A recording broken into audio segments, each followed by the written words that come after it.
The security guard's hand was already on her arm before she finished her shift. 43 patients in the waiting room, 2 crash carts running simultaneously down the hall, a chemical disaster pouring victims through the front doors like a broken dam. And the director of Harrow Peak Medical Center had decided right now was the moment to fire the quiet blonde nurse who never raised her voice. "Badge. Now," Director Callum Rourke said, and he meant it.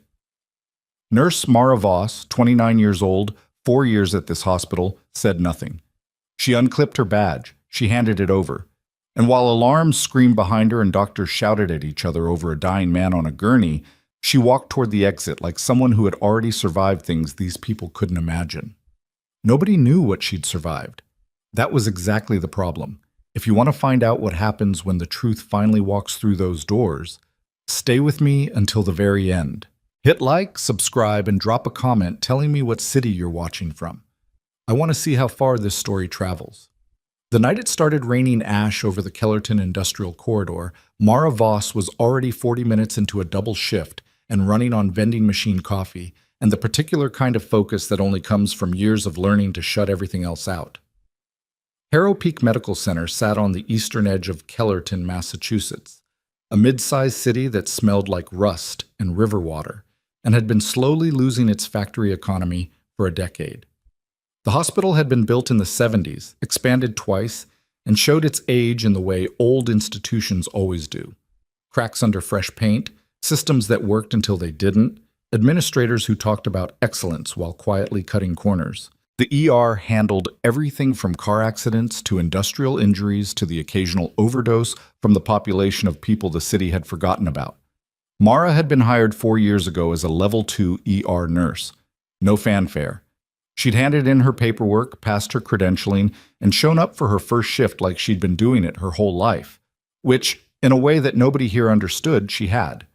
She was good at her job in a way that made some people uncomfortable. She moved through controlled chaos without tensing up. She caught things. Medication interactions, early signs of septic shock, the particular look a patient got before they coded, that other nurses sometimes missed until it was almost too late. She never made a production of it. She'd correct quietly, document everything, and move on. That was the part that bothered people. Dr. Preston Hale had made his feelings clear in the break room 3 weeks into her employment. He'd been complaining about a nursing assessment that had flagged a patient he'd already discharged, a patient who, it turned out, was readmitted 6 hours later with internal bleeding. "Your job is to follow the care plan, not second-guess attending physicians," Hale had told her, loud enough for the whole room to hear. "Your support staff, act like it." Mara had looked at him for a moment. "The patient is stable now," she'd said, and gone back to her chart. That was the full extent of the confrontation. But Hale hadn't forgotten it. People like Hale never forgot being made to look careless in front of an audience, even when the audience was just exhausted nurses eating microwave soup. Director Callum Rourke was a different species of problem entirely. Rourke had come to Harrow Peak 2 years ago from a larger hospital system in Connecticut, carrying credentials that looked impressive on paper and a management philosophy that boiled down to optics and liability protection. He ran the hospital like a man who had learned administration entirely from PowerPoint presentations. He cared about patient satisfaction scores. He cared about press releases. He cared deeply and consistently about anything that might appear in a funding report. He did not care much for nurses who wrote detailed incident reports, flagged procedural irregularities, or in any way created documentation that could later become inconvenient. Mara had filed 3 incident reports in her first year alone. Small things, technically. A medication dosage signed off without proper verification. A sterilization log with timestamps that didn't match the OR schedule. A billing discrepancy that she'd probably have let go if it hadn't involved a patient who'd also had an unexpected post-op complication. Rourke had called her into his office after the 3rd one.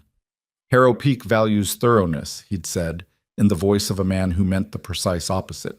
"But we also value being a team player. You understand the distinction?"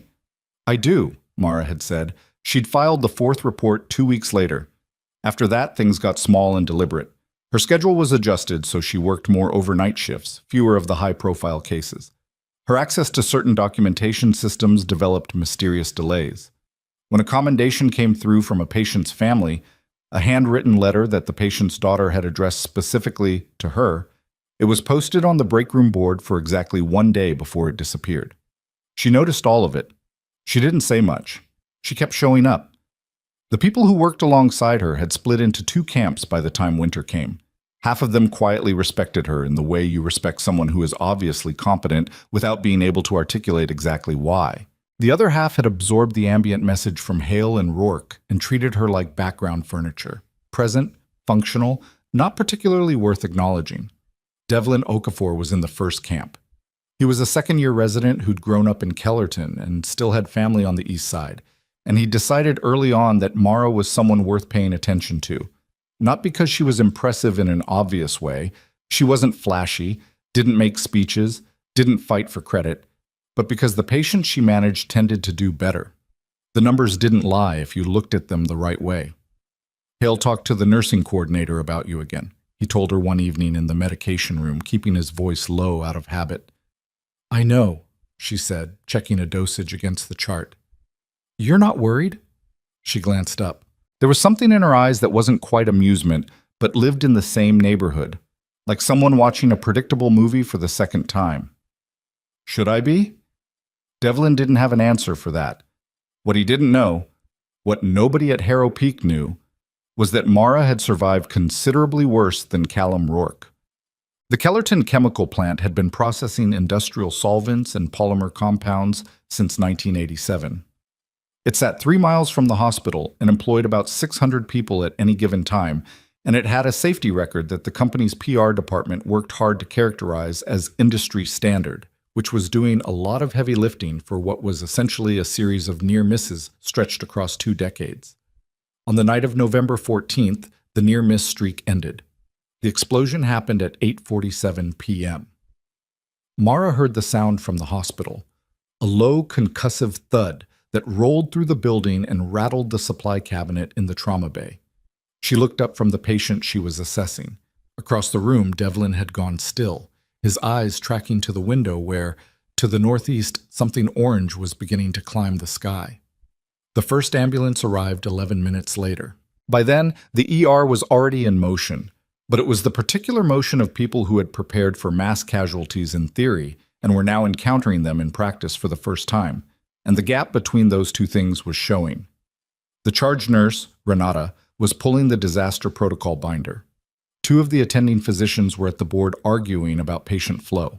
Someone had called Rourke, and Rourke was on his way in from wherever he'd been, which was fine, except nobody needed administration right now. They needed triage. Mara had already started triaging.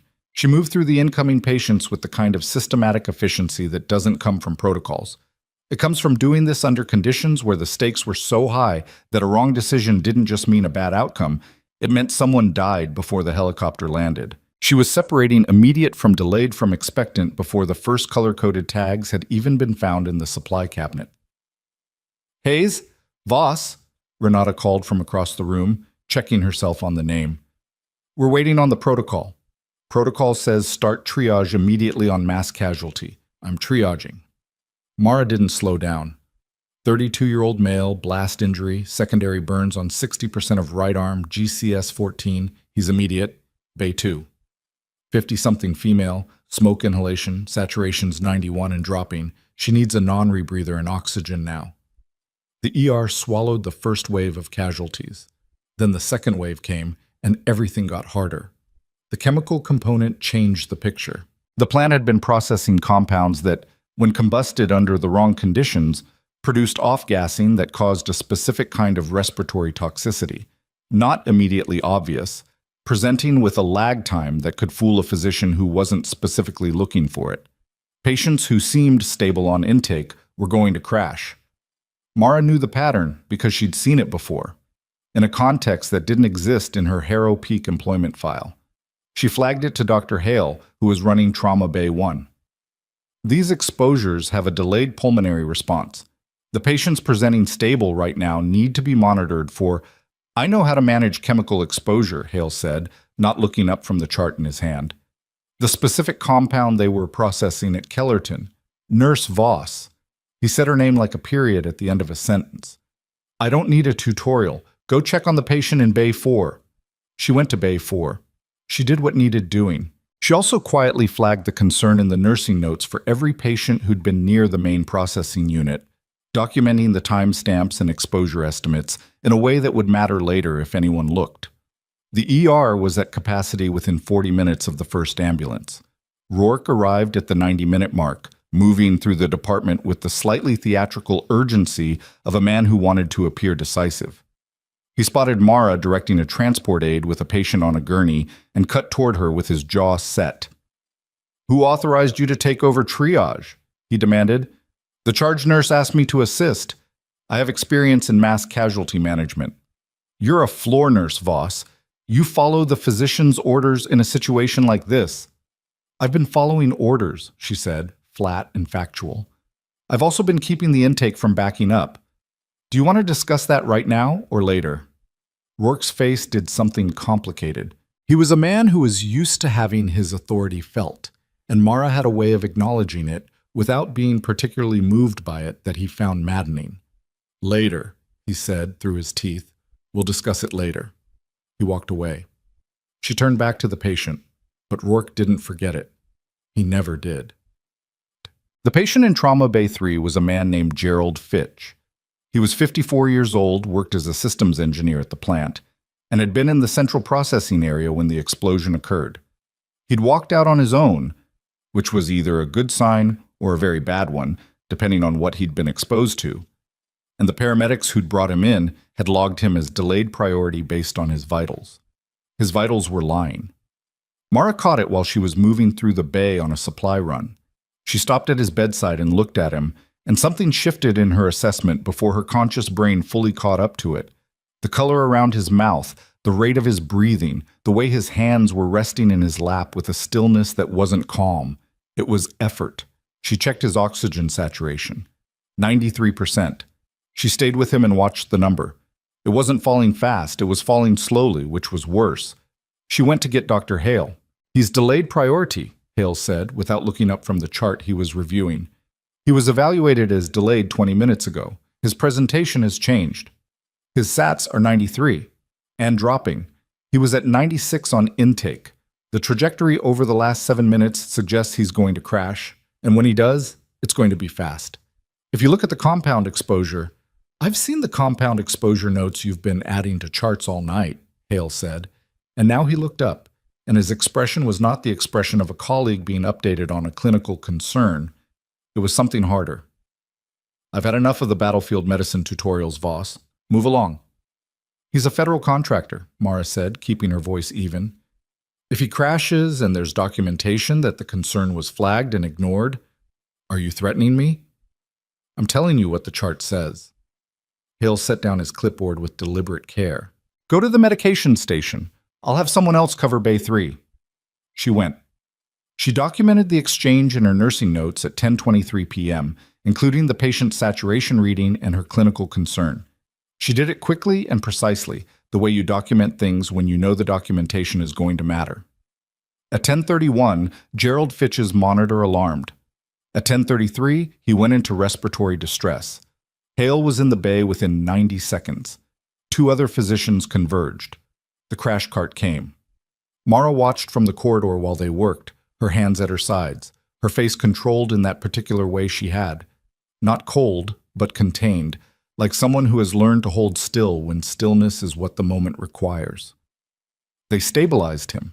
It took 11 minutes and was louder and more panicked than it needed to be because no one was expecting it, even though someone had told them to expect it. Hale came out of the bay breathing hard, and when he saw Mara standing in the corridor, something moved across his face that might have been embarrassment on a more self-aware man. "He's stable," Hale said. "Good," Mara said. The word landed simply, and she moved off down the corridor, and Hale stood there for a moment, with the particular feeling of someone who has narrowly avoided something and isn't sure yet whether to feel relieved or furious. He chose furious. People like Hale usually did. Rourke found her at 11:15 p.m. She was in the supply corridor, restocking from the crash, and he came around the corner with the charge nurse behind him and 2 hospital security officers she'd never seen before. That particular combination of people moving together with that particular energy was not something you misread. She put down the box of supplies. "I'm removing you from the floor," Rourke said, effective immediately. The supply corridor was narrow and fluorescent lit, and smelled like antiseptic and cardboard, and it was where Callum Rourke had chosen to fire her, which told her everything she needed to know about the kind of man he was. "Tonight?" She asked it genuinely, not sarcastically. "Tonight. You've overstepped your role, created conflict with attending physicians during an active mass casualty event, and I'm not willing to let that continue. HR will contact you for a formal separation meeting. There are still patients. There's a full nursing staff. This hospital does not depend on you, Ms. Voss." He said it like it was meant to hurt. "Badge." She looked at him for a moment. He held the look because he'd been waiting for this, and he'd imagined she might argue or get emotional or make a scene, and he was prepared for any of those things. She unclipped her badge. She handed it to him. "The patient in Bay 3, she said, is going to need his oxygen saturation checked every 8 minutes for the next 2 hours. The drop rate suggests he's not fully stabilized." "Thank you for your input," Rourke said, and his voice was pure dismissal. She walked. The security officers fell in beside her, which was technically unnecessary and also exactly the kind of move Rourke would order, because the point wasn't to escort her. The point was to make it visible, to let everyone on the floor see her being walked out, to make sure the story told itself a certain way. The ER was still running hot. Patients on gurneys in the hallway. Nurses moving fast. The monitors and alarms creating that constant background noise that after a while you stopped hearing consciously and just carried in your chest. People looked up as she passed. Some of them looked away immediately. Devlin Okafor saw her from across the department and went very still, watching with an expression she couldn't read from this distance. She didn't stop. She didn't look around for a dramatic beat. She moved toward the exit at the same pace she moved everywhere. Steady, deliberate, measured, the walk of someone who has already decided who they are regardless of what the room thinks. The ambulance bay doors slid open, and the cold November air came through, carrying the smell of smoke from 3 miles northeast where the plant was still burning. She stepped outside. The parking lot was lit amber by the emergency lights along the hospital's exterior. Somewhere across the lot, a news van was setting up. Ambulances idled in 2 rows. The sky to the northeast was still orange along the horizon, a low, dirty glow that hadn't faded. She stood there in the cold inner scrubs, badgeless now, technically unemployed, and she breathed. It was not the worst moment of her life. It wasn't close to the worst moment of her life, and that particular knowledge was something Callum Rourke didn't have access to, which meant he had significantly miscalculated what he was dealing with. She was reaching for her phone. She'd need to call someone, arrange things, figure out the next hours, when she heard it. The sound wasn't ambulance sirens. It was lower, more deliberate. The engine note of vehicles that were heavier and were not hurrying because they didn't need to. She turned. 3 black SUVs had turned into the hospital access road. No lights, no sirens. Moving in tight formation, the kind of spacing that didn't happen by accident. The lead vehicle had government plates. They pulled into the ambulance bay and stopped, and the driver's door of the lead vehicle opened, and then the others and the men and women who stepped out were wearing tactical gear over civilian clothes, with federal identification visible on lanyards, and they move the way people move when they have authority and they know exactly where they are going. The lead officer, a woman with close-cropped gray hair and the posture of someone who had spent decades in conditions that did not permit bad posture, stopped in the ambulance bay and looked around, taking inventory. Her eyes landed on Mara. She walked over, stopped 2 feet away. Her expression shifted, not to surprise, but to something that looked like confirmation, like finding something you've been looking for in the last place you looked. "Voss," she said. Not a question. Mara looked at her. Something moved behind her eyes. Recognition. And something older than recognition. Something that lived on the other side of a line that separated who she was here from who she had been somewhere else entirely. "Lieutenant Carver," Mara said quietly. Behind Carver, her team was already moving toward the hospital entrance. One of them had a document case. Another had what looked, under the tactical vest, like a federal marshal's badge. Carver studied her for a moment. Then she looked at the security officers who were still hovering nearby, uncertain now about what they were supposed to be doing. Who removed this person from the building? Carver asked them. The security officers looked at each other. That would be the hospital director, one of them said. Carver's expression didn't change. She had the face of someone who had already run every scenario and found all of them manageable. Get him, she said. The security officer didn't move fast enough for Carver's liking, which she communicated not by repeating herself, but by the simple act of holding eye contact with him for exactly 1 second longer than was comfortable. He turned and went back through the ambulance bay doors at something close to a jog. Carver turned back to Mara. The cold came off the November air in waves, carrying that acrid undertone from the plant fire, and neither of them seemed particularly bothered by it. How long have you been out here? Carver asked. 4 minutes. They walked you out. It wasn't a question, but Mara answered it anyway. Yes. Carver looked at the hospital entrance, then back at Mara, and something tightened briefly around her eyes. Not quite anger, but close enough that the distinction didn't matter much. She'd been in enough places and seen enough situations to know the shape of what had happened here without needing the full story, and the shape of it was not something that sat easily with her. We need you inside, she said. I was just escorted outside. I know. Come inside anyway. Mara looked at her for a moment, not hesitating exactly, but taking a half-second to read the situation the way she read all situations, quickly and without a lot of noise. Then she followed Carver through the ambulance bay doors, and the warm, antiseptic air of the hospital closed around her again. The ER had shifted in the 4 minutes she'd been gone. Not dramatically. The patients were still there, the monitors still alarming in their overlapping rhythms, the staff still moving between bays, but there was a different quality to the atmosphere now, a tension that hadn't been there before, like a room where everyone has just heard a sound they can't quite place. 2 of Carver's people were already at the nurse's station, talking to Renata, who was nodding with the controlled expression of a person trying very hard not to look alarmed. The 3rd member of the team had positioned himself near the corridor that led to the administrative wing, which was either coincidence or wasn't. Dr. Hale saw Mara come back through the doors and went very still.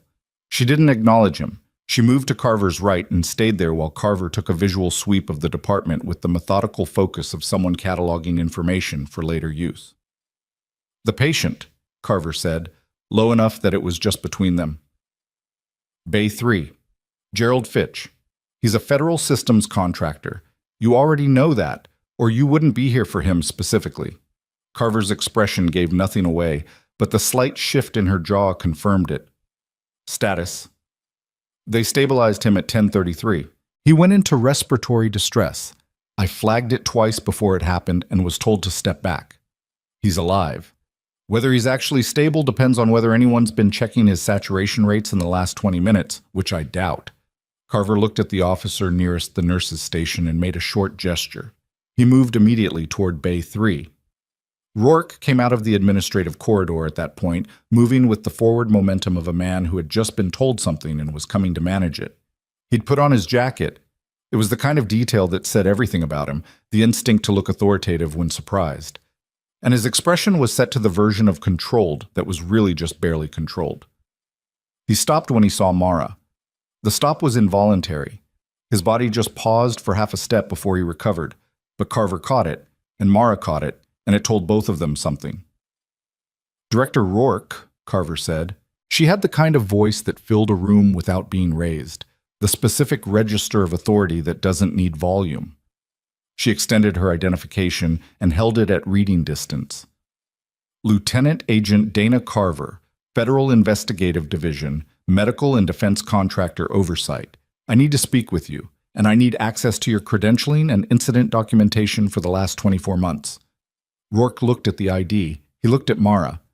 Then he looked back at Carver with the expression of a man who is running calculations in real time and not finding any of the answers he wants. This is not a great time, he said. We're managing a mass casualty. I can see that. My request isn't connected to tonight's incident, though tonight's incident is going to be relevant. Is there somewhere private we can speak, or would you prefer to do this here? The ER chose that moment to produce a fresh alarm from somewhere in the middle bays, and 2 nurses converged at a run, and Rourke glanced toward the sound with the automatic reflex of someone who had just been reminded that chaos was still happening around him. My office, he said. Thank you. Carver didn't move immediately. She looked at Mara. Ms. Voss, I'd like you to stay in the department for now. Don't leave the building. She was just, Rourke started. I know, Carver said pleasantly. That's being addressed. She walked toward the administrative corridor and Rourke followed her, and there was something almost cinematic about the reversal. Rourke, who had walked into this ER 2 hours ago like a man in complete control of his environment, now following a federal agent toward his own office.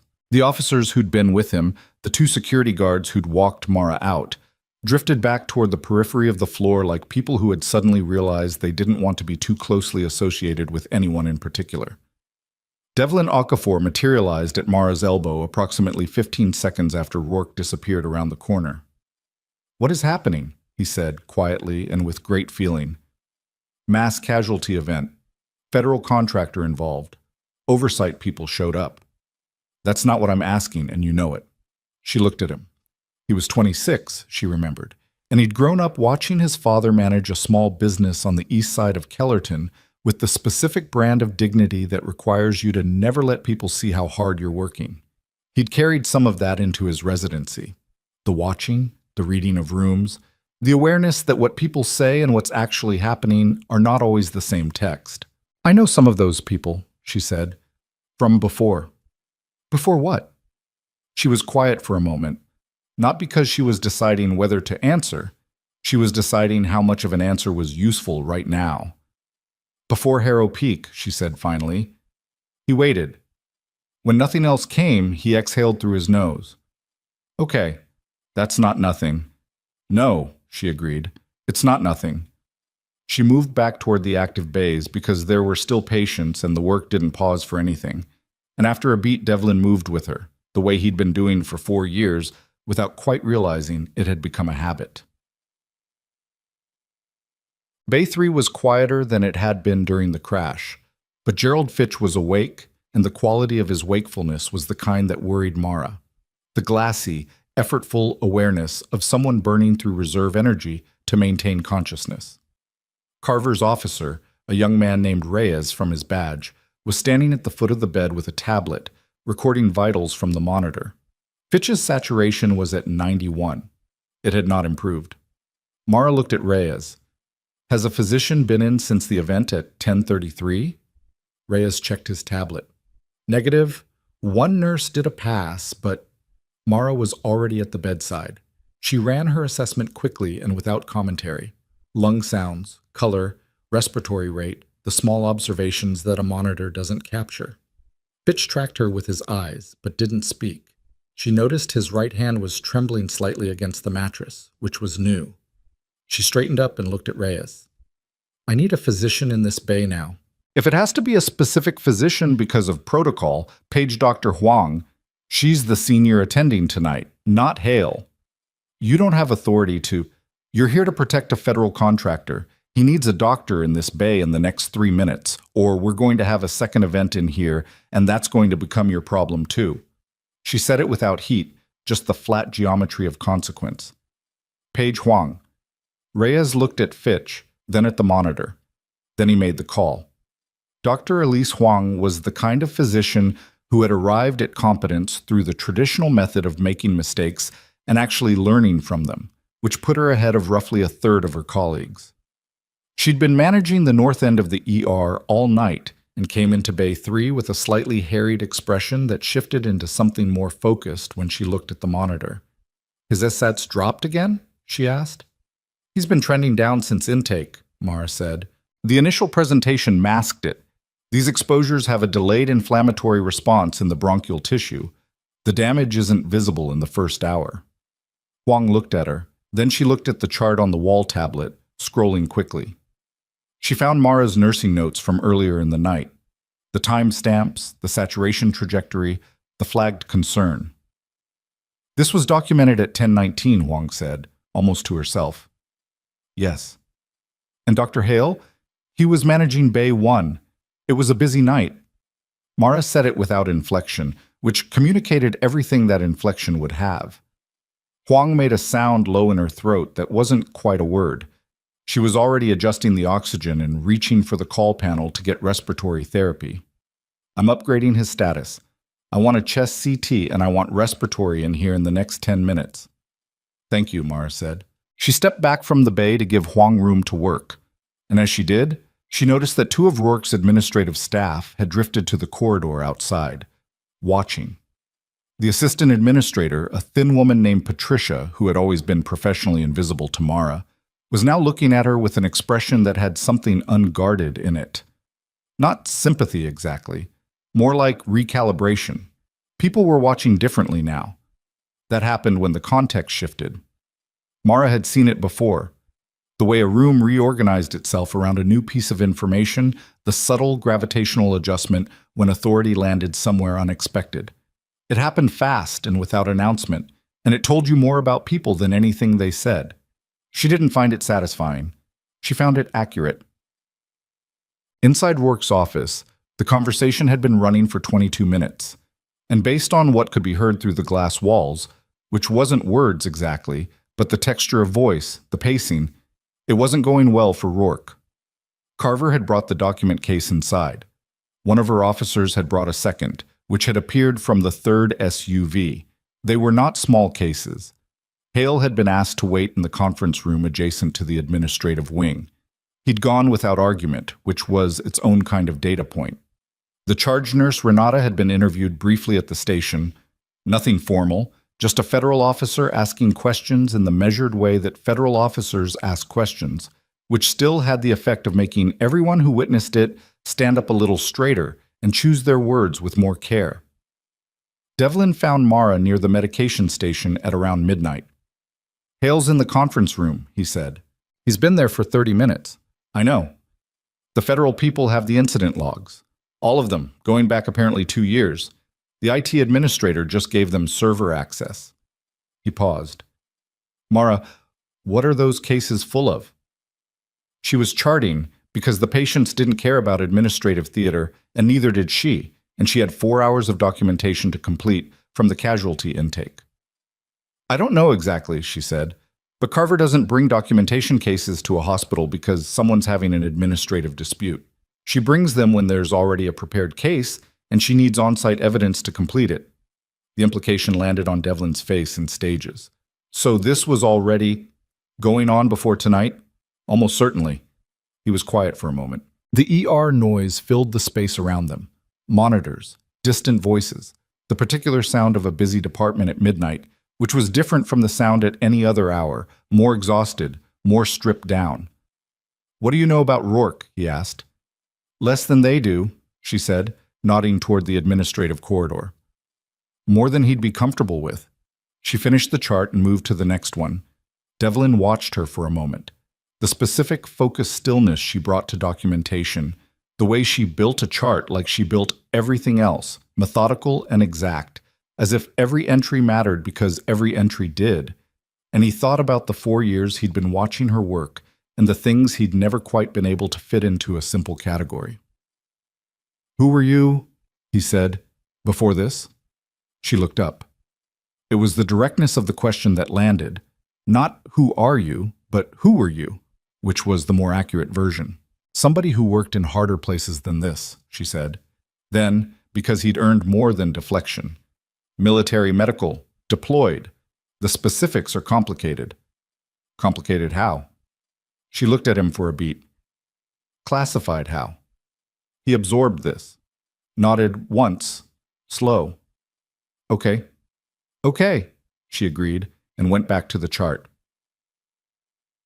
It was 12:47 a.m. when Carver came back onto the ER floor.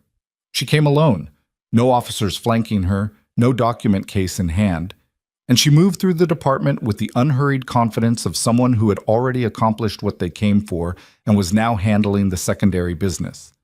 She found Mara at the nurse's station and stopped across the counter from her. Fitch is stable, Mara said, before Carver could speak. Huang upgraded his protocol. He's going to need observation for at least 48 hours, but the immediate risk is managed. Good. Carver folded her hands on the counter. I need to ask you some things on record. Not here. I have a space set up in the staff lounge. It won't take long. Am I being interviewed or questioned? Interviewed. You're not in any trouble, Mara. The opposite. That phrasing, The opposite. Mara filed it away. "Give me 10 minutes to finish this handoff," she said. Carver nodded and moved to wait by the lounge entrance, and Mara completed the handoff with the methodical exactness she applied to everything, because even now, especially now, she was not going to leave a gap in the care record that someone would have to clean up later. The staff lounge smelled like old coffee, and the particular staleness of a room that gets heavy use and not enough ventilation. Carver's officer had set up a small recording device on the break table, the kind that was designed to be visible, not hidden, because visibility was part of the legal protocol. Carver sat across from her. Mara sat. The recorder went on. "I'm going to ask you about a few specific things," Carver said. "Your incident reports from the last 4 years, your interactions with Director Rourke, and I'm going to ask you about your service record, which I already have access to, but I need you to confirm certain details for the interview record." "My service record is sealed," Mara said. "It was sealed. The classification was lifted 6 days ago." The room was very quiet for a moment. The refrigerator in the corner hummed. "Why?" Mara asked. Carver looked at her steadily. "Because the investigation that originally sealed it is now resolved. The case that required your record to be buried, the Prentice operation, has been fully adjudicated at the federal level. The individuals responsible for the intelligence corruption that compromised your unit have been indicted." She paused. "The lifting of your classification was not incidental to this investigation. They're connected." Mara was quiet.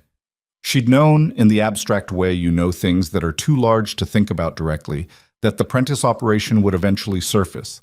Classified things always did, eventually. The people who thought burial was permanent had usually never seen how determined the truth could be when it had patients on its side.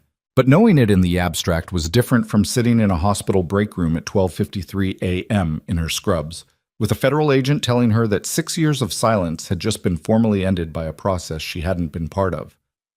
"The incident reports I filed here," she said, after a moment. "Rourke's response to them. Is that part of your case?" "It's part of why we're specifically here tonight, yes. One of the contractors injured in tonight's explosion, Fitch, has been part of a separate federal oversight inquiry into Harrow Peak's credentialing practices. The negligence documentation your reports created became relevant to that inquiry. Your reports were the cleanest paper trail in the building." "He knew that," Mara said. "We believe so. Your removal tonight will be documented as witness interference.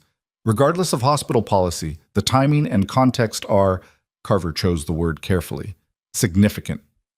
Mara looked at the recorder, then at Carver. "What do you need from me?" The interview ran 40 minutes. She walked Carver through the incident reports chronologically.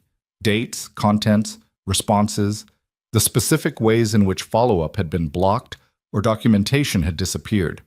She talked about the medication discrepancy and the billing anomaly and the sterilization logs and the things that had seemed small in isolation and less small when you laid them end to end.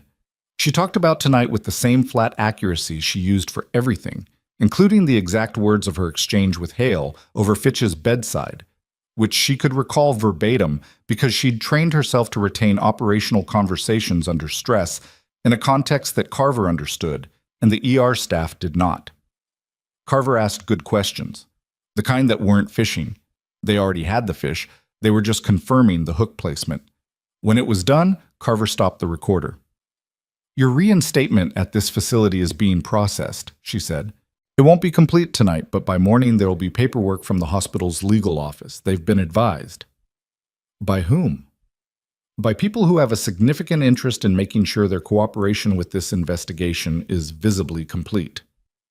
Carver's mouth shifted in something that wasn't quite a smile, but was adjacent to one. "Rourke's legal team contacted the board 40 minutes ago. That's usually the first sign that people are calculating their exposure." "And Hale?" Carver considered the question. "Dr. Hale is a separate matter. His role in tonight's events will be reviewed, and his conduct around Fitch's care is documented. Whether that rises to the level of our inquiry or stays within the hospital's internal process, that depends on what the review finds." Which meant, Mara understood, that it might go hard or it might go sideways, and neither of them would know for a while yet. That was the nature of investigations. They moved at their own pace, and you didn't always get the clean ending on the timeline you wanted. "Can I go back to work?" she asked. Carver looked at her. Legally, yes. You have not been validly terminated. The circumstances of your removal tonight don't constitute a termination that survives this investigation. Practically, that's a conversation with the board. It's 1 a.m. The board isn't here. No. Carver stood, collected the recorder, but the charge nurse is, and the attending on duty has been informed of the situation. I think you'll find the floors available to you. She left. Mara sat at the break table for another minute, alone in the humming quiet of the lounge, and let the last hour settle into whatever shape it was going to take. She'd spent 4 years in this hospital, operating in the negative space, present but not acknowledged, competent but not credited, building a paper trail that she'd told herself was just good practice and that had turned out to be something more structural. She hadn't known precisely that it would matter in this specific way, but she'd known in the general sense that accurate records were their own form of survival, and that habit had come from places she no longer talked about. She got up, washed her hands at the lounge sink out of habit, looked at herself in the mirror for a moment, the scrubs, the tired set of her face, the hair that had started the shift neat and was now pulling loose in pieces. She looked like someone who had been working all night. She went back to the floor. Chimmat. Renata met her at the nurse's station with an expression that was trying to be neutral and not quite managing it. You're back, Renata said. I'm back. A beat. Renata glanced toward the administrative corridor, then back. Bay 5 needs a reassessment. The patient's been asking for the nurse who did his initial intake, and apparently that was you. I'll go, Mara said.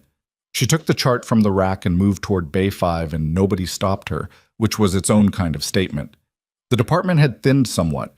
The initial surge had crested, and some of the less critical patients had been admitted to floors or stabilized enough to wait in the main ER seating. The noise level had dropped a register. The particular energy of the room had changed again, the way it changed after a crisis passes and people start to realize how tired they actually are. She could feel people watching her as she moved through the floor, not the way they'd watched her be walked out. That had been the watching of people who were either uncomfortable or gratified by a scene. This was different, more uncertain. The kind of watching that happens when the ground has shifted and people are recalibrating where they stand relative to everything else. She ignored it. She had a patient. Bay 5 was a 38-year-old plant worker named Marcus Sori Rell, who had a second-degree burn on his forearm and a laceration on his scalp, and the particular drained look of someone who had been running on adrenaline for 3 hours and had just run out. He recognized her when she came in. Thought they kicked you out, he said. Complicated night, she said. How's the arm feeling? Hurts less than it did. More than I'd like. He shifted against the pillow. You're the one who did the intake, right? You kept asking me questions when everyone else was running around. That was me. What did I have? The other doctor said something about chemical and then said it was fine. She sat on the stool at his bedside. She always sat when she could, because sitting changed the conversation, made it less about efficiency and more about the person. And she explained it to him in plain language, the exposure type and the monitoring they'd done, and where he was now. He listened with the focused expression of someone who was used to working with complicated systems and knew the value of understanding the thing you were dealing with. The arm's going to be fine, she said. You'll need wound care and a follow-up in a week. The laceration is superficial. What about the guys who were closer to the blast? She was honest with him. Some of them were in worse shape. She didn't know the full count yet. He nodded at this and looked at the ceiling for a moment with the expression of someone carrying a weight they weren't going to put down anytime soon. There was a guy, he said, Gerald. He was in the central processing area. He walked out, which surprised everyone. He's being cared for, she said. He's going to make it? We're working on it.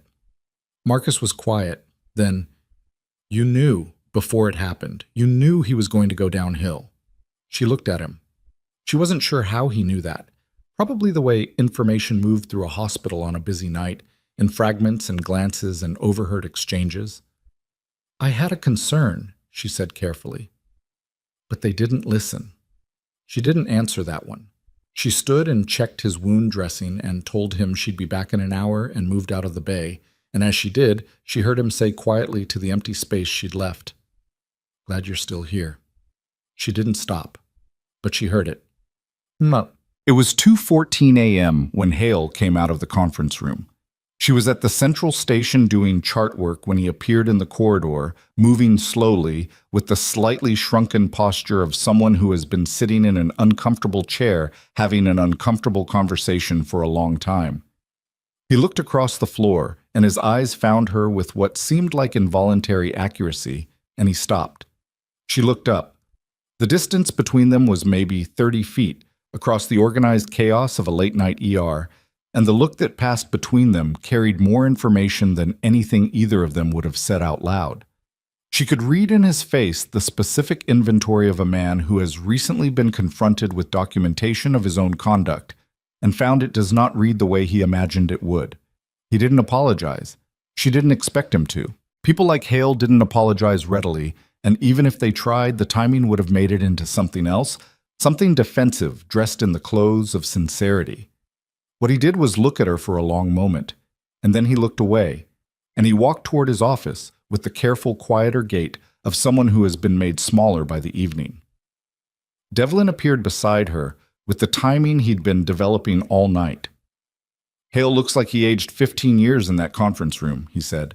"People do," she said, "when they read how they look on paper." She went back to her charts. At 3:40 a.m., the board's emergency legal representative arrived. He was a man named Whitfield, mid-50s, wearing a suit that said he'd been called from home and had dressed in a hurry. And he came through the ambulance bay with the focused urgency of someone trying to get in front of a problem before the problem got in front of him. He went directly to the administrative wing, where Carver's people were still working, and Mara heard later from Renata, who had remarkable hearing and a strategic habit of standing near the administrative corridor, that the initial conversation involved the words full cooperation and expedited process and formal reinstatement by morning. By 4 a.m., Rourke had still not emerged from his office. One of Carver's officers had been stationed outside it, which was not, as far as anyone could determine, actually necessary for any logistical reason. It was the kind of presence that was purely informational, a message in the form of a body standing in a hallway. The shift started transitioning at 5:30 a.m. when the overnight crew began handing off to the early morning staff.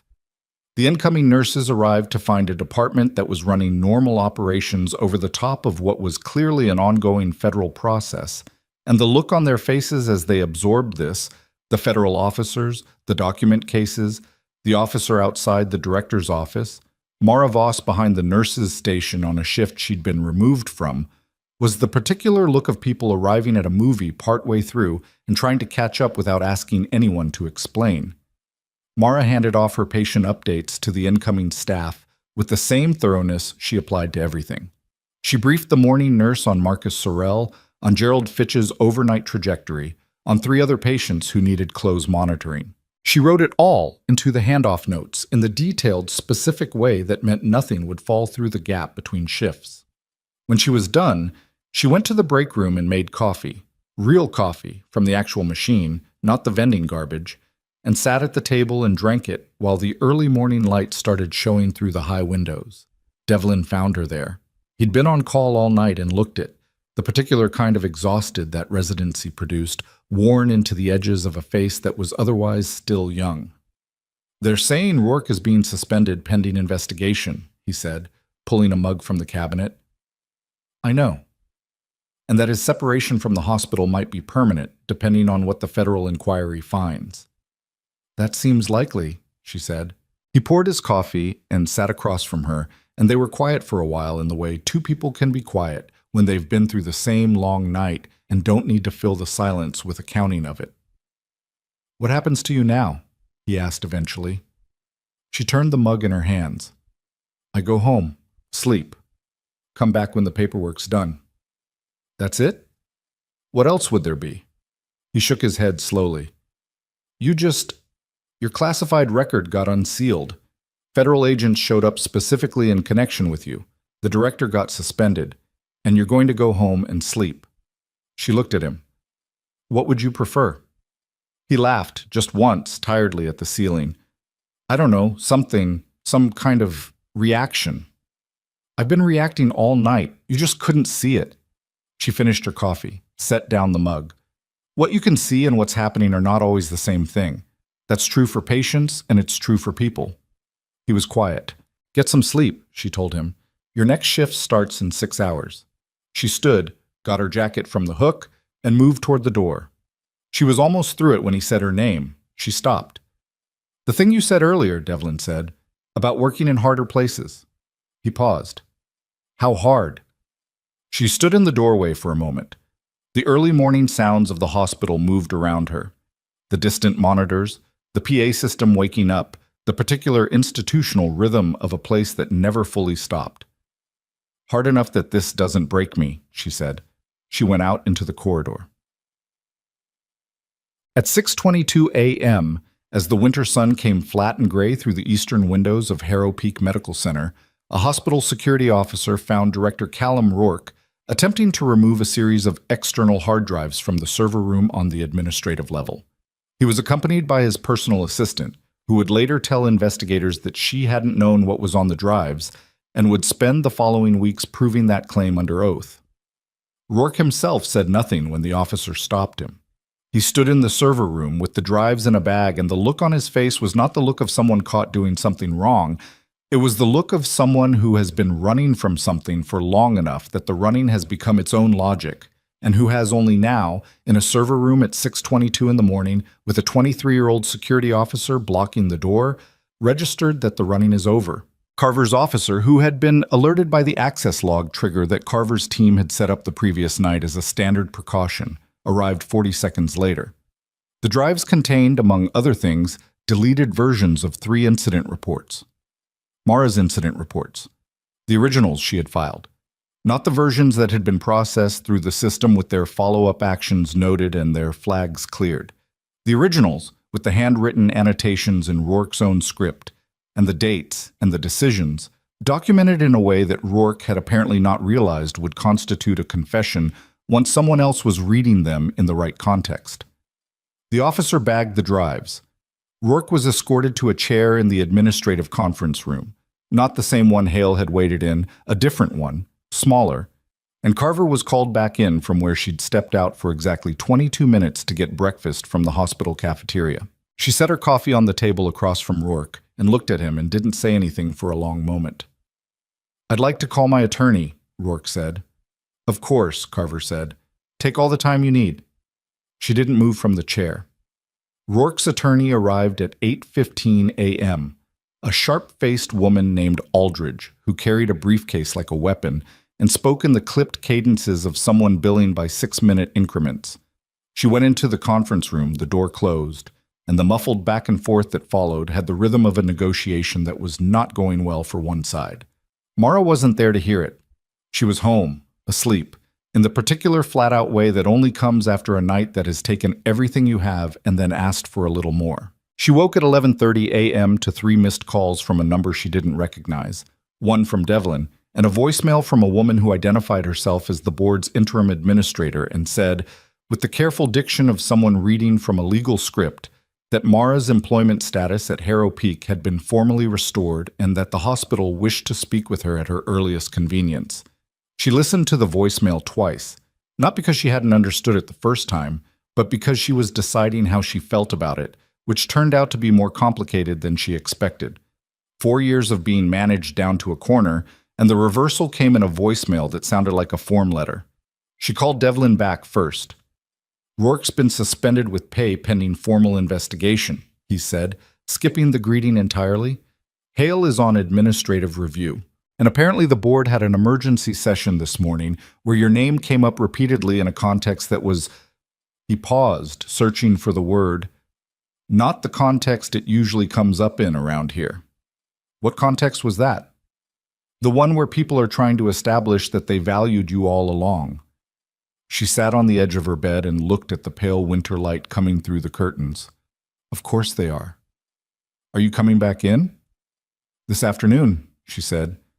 "I need to check on Fitch first." Gerald Fitch was in the ICU by the time she got back to the hospital. He'd been transferred at 7 a.m. when his overnight trajectory made the ER insufficient. Not a crash, but a controlled escalation, the kind of careful managed deterioration that meant the right people were finally paying attention. Huang had stayed past her shift to oversee the transfer, which Mara noted and filed away as a fact about Huang that mattered. She wasn't technically cleared to the ICU under her restored nursing role. The paperwork was still being processed. But Carver's officer Reyes was stationed outside Fitch's room and recognized her and didn't stop her when she walked in, which was its own kind of authorization. Fitch was on supplemental oxygen, sedated lightly, his chest moving in the careful rhythm of someone whose lungs were doing the work, but not comfortably. His color was better than it had been at 10:31 the night before. The monitor showed what she needed to see. Saturation holding at 95, heart rate steady, the chemical inflammation being managed by the protocol Huang had started. She stood at his bedside for a minute. He didn't wake up, and she didn't need him to. She just needed to look at him and confirm that the trajectory was right, that the work from last night had held, that the decision to step in over Hale's objection had produced the outcome it needed to produce. It had. She noted it in her personal record, not the hospital chart, that wasn't her place yet, and walked back out into the corridor. Reyes was looking at her.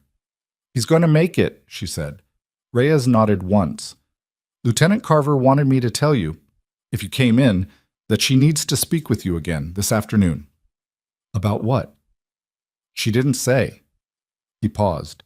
"But she said it wasn't about the investigation." Which meant it was about something else entirely.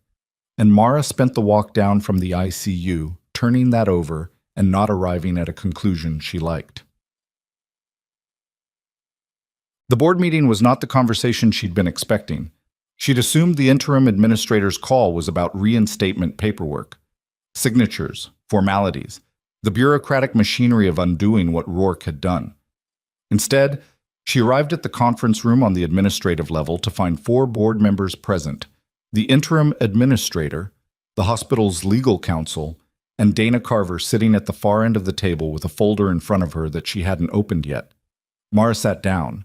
The interim administrator, a woman named Greta Salas, who had the carefully neutral expression of someone managing multiple incompatible pressures simultaneously, spoke first.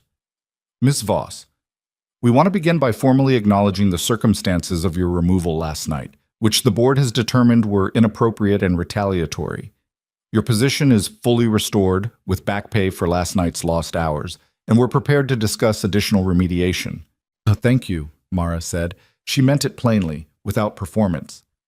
"There's a second matter," Salas said, and the slight shift in her posture telegraphed that this was the harder part. "The federal investigation into Director Rourke's conduct has surfaced documentation that the board was not previously aware of. Some of that documentation relates to credentialing irregularities that predate Rourke's arrival and may implicate decisions made at the board level." The room got very quiet. Mara looked at Salas, then at the board members, one by one, 4 faces with 4 different versions of controlled discomfort, then at Carver, who was watching her with the steady attention of someone who had set something in motion and was waiting to see how it landed. "You're telling me this because," Mara started, "because the federal investigation is going to be asking this board questions," Carver said, speaking for the first time. "And we wanted you to understand the full scope of what your documentation helped uncover before that process begins. Some of what you flagged, the billing irregularities, the credentialing gaps, those threads lead further back than Rourke." "How much further?" Carver opened the folder. She slid 2 pages across the table. Mara looked at them. The first was a timeline. The second was a list of names. She recognized 2 of the names from her incident reports. A third she recognized from a conversation she'd had 2 years ago with a physician who had left Harrow Peak abruptly and whose departure had never been adequately explained. The 4th name she didn't recognize, and she looked up at Carver. "Who is Aldridge Pharmaceutical?" she asked. The silence that followed was the specific kind that meant the question was the right one, and nobody in the room was entirely comfortable answering it. "A vendor," Carver said carefully, "with a supply contract at this hospital that appears to have been renewed under terms that require some explanation." Mara set the pages down. She looked at the table in front of her for a moment, doing the arithmetic, because it was arithmetic if you had the right numbers, and she'd been collecting numbers for 4 years without knowing what equation they belonged to. The billing discrepancy she'd flagged in year 1. The sterilization log irregularity in year 2. The medication dosage authorization that hadn't matched the supply inventory if you looked at it right, which she had, because she looked at everything right. She'd filed the reports because the individual items were wrong, and her job was to flag wrong things. She hadn't seen, until this moment, that they were all chapters in the same story. "How long has this been going on?" she asked. "The supply contract dates to 7 years ago," Carver said. "Before Rourke, before several of the people currently sitting on this board." One of the board members made a sound, not quite a word, somewhere between a protest and a clearing of the throat, and Carver's eyes moved to him briefly, and he went quiet. "What do you need from me?" Mara said. "A formal interview on record, similar to last night's, but broader in scope. Your incident reports as supporting documentation, which we already have, but we want your first-hand account of each one, the specific circumstances, the responses you received." Carver paused. "It'll be thorough. It may take most of tomorrow." "That's fine." Salas leaned forward slightly. "Ms. Voss, Mara, I want to be transparent with you. This investigation is going to be significant. It's going to affect this institution substantially, and your cooperation has already been," she searched for the word, "pivotal." "I filed accurate reports," Mara said. "That's what I'm supposed to do." "Yes," Salas said, "it is." She said it in a way that acknowledged how infrequently people actually did it, and how much it had cost Mara to keep doing it in an environment designed to discourage her. The meeting ended. Mara walked out into the administrative corridor, and the afternoon light was coming through the windows at the end of the hall in long, pale rectangles, and she stood there for a moment with the particular feeling of someone who has been carrying a heavy thing for long enough that they've forgotten what their hands feel like without it. She wasn't finished carrying it. The investigation would take months, maybe longer. The institutional consequences would unfold at their own pace, which was slow and complicated and not cinematic. There would be more interviews and more documentation, and more days that asked more of her than they had any right to ask. But the thing that had been invisible for 4 years, the paper trail, the timestamps, the meticulous, careful record of every wrong thing she'd seen and flagged and refused to let disappear, was visible now. People were reading it, people who had the authority to act on it. She started toward the elevator. Her phone buzzed. Devlin texting from somewhere in the hospital. "Fitch is awake. He's asking if the nurse who flagged his crash is still in the building. I said I'd find out." She typed back, "Tell him yes." She was almost to the elevator when her phone buzzed again. Not Devlin this time, an unknown number with a Massachusetts area code she didn't recognize. She answered. The voice on the other end was male, older, with the flat measured cadence of someone reading from something prepared. He identified himself as representing Aldridge Pharmaceuticals' legal division. "We understand you've been speaking with federal investigators regarding Harrow Peak's supply contracts," he said. "I've been speaking with federal investigators about my incident reports," she said. "Of course. I simply want to convey that our client has a significant interest in understanding the scope of that conversation, and that certain elements may have been characterized in ways that don't reflect the complete picture." Mara stopped walking. "Who gave you this number?" she said. A pause. "We have resources." She looked at the phone in her hand. Then she looked up at the ceiling, at the institutional lighting of the administrative corridor, and she thought about the names on Carver's list, and the timeline, and the supply contract that dated back 7 years, and the particular quality of a call that comes from a legal division within hours of a federal officer showing her documentation they clearly hadn't intended her to see yet. "Don't call this number again," she said, and ended the call. She stood very still for a moment. Then she turned around, walked back toward the conference room, and knocked on the door. Carver opened it. "Someone just called me," Mara said, "from Aldridge Pharmaceuticals' legal team." Carver's expression changed in a way that was small and very controlled, the tightening around the eyes that meant the information mattered, and she was already deciding what to do with it. "How long ago?" 90 seconds. Carver stepped back from the door. "Come in," she said, "and don't go anywhere alone for the rest of today." Carver closed the door behind them, and the board members who'd been gathering their things stopped gathering and sat back down, because Carver's posture communicated that the meeting had just resumed whether they wanted it to or not. "Tell me exactly what he said," Carver said. "Word for word if you can." Mara repeated it. She had good recall for spoken language, another thing that came from a context nobody here fully understood. And she delivered it cleanly, without editorializing, the way she delivered clinical information. The legal division, the characterization about the complete picture, the resources comment when she'd asked about the number. Carver listened without interrupting.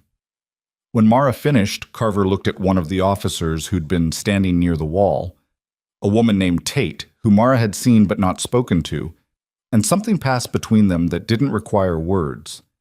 Tate left the room. "The call is a problem," Carver said, pulling her chair back out and sitting. "Not for you. For them. Contacting a witness in an active federal investigation is not a move you make unless you're either very confident or very panicked, and the timeline suggests it's the latter." "They knew about my interview," Mara said. "You gave me those documents 2 hours ago." "Yes." "Which means someone in this building—" "We're aware," Carver said, in a tone that meant they'd been tracking this possibility before it materialized and were already several steps into managing it. She looked at the board members. "This conversation does not leave this room." The 4 board members looked at each other with the expressions of people who were understanding, in a concrete and personal way, that the investigation they'd been told was about Rourke had just widened significantly. Greta Salis was the first to find her voice. "Are you suggesting someone on the board?" "I'm not suggesting anything," Carver said. "I'm telling you that information about this afternoon's meeting reached Aldridge's legal team within 2 hours of the meeting occurring, and that the list of people who knew the contents of that meeting is in this room." The silence that followed was a different quality than the silences before it. This one had edges. Mara sat with it. She was watching faces. The specific skill of watching faces that she'd developed in places where reading a room incorrectly had consequences that went beyond professional discomfort. And what she saw was not mostly guilt. What she saw was fear, which was its own kind of information. Fear in people who were calculating exposure, not people who were calculating how to cover something they'd done. That was a distinction, and it mattered. One board member, however, a man named Prescott, late 60s, silver-haired, who had been quiet throughout the meeting with the particular stillness of someone choosing silence deliberately, was not displaying fear. He was displaying the careful, neutral expression of someone who had prepared for this. She looked at Carver. Carver was already looking at Prescott. The next 4 hours moved at 2 speeds simultaneously, the investigative machinery grinding slow and thorough through the administrative wing, and the hospital itself running at full operational pace 2 floors down, indifferent to what was happening above it, because hospitals were constitutionally indifferent to everything except the immediate need in front of them. Mara was asked to stay in the building.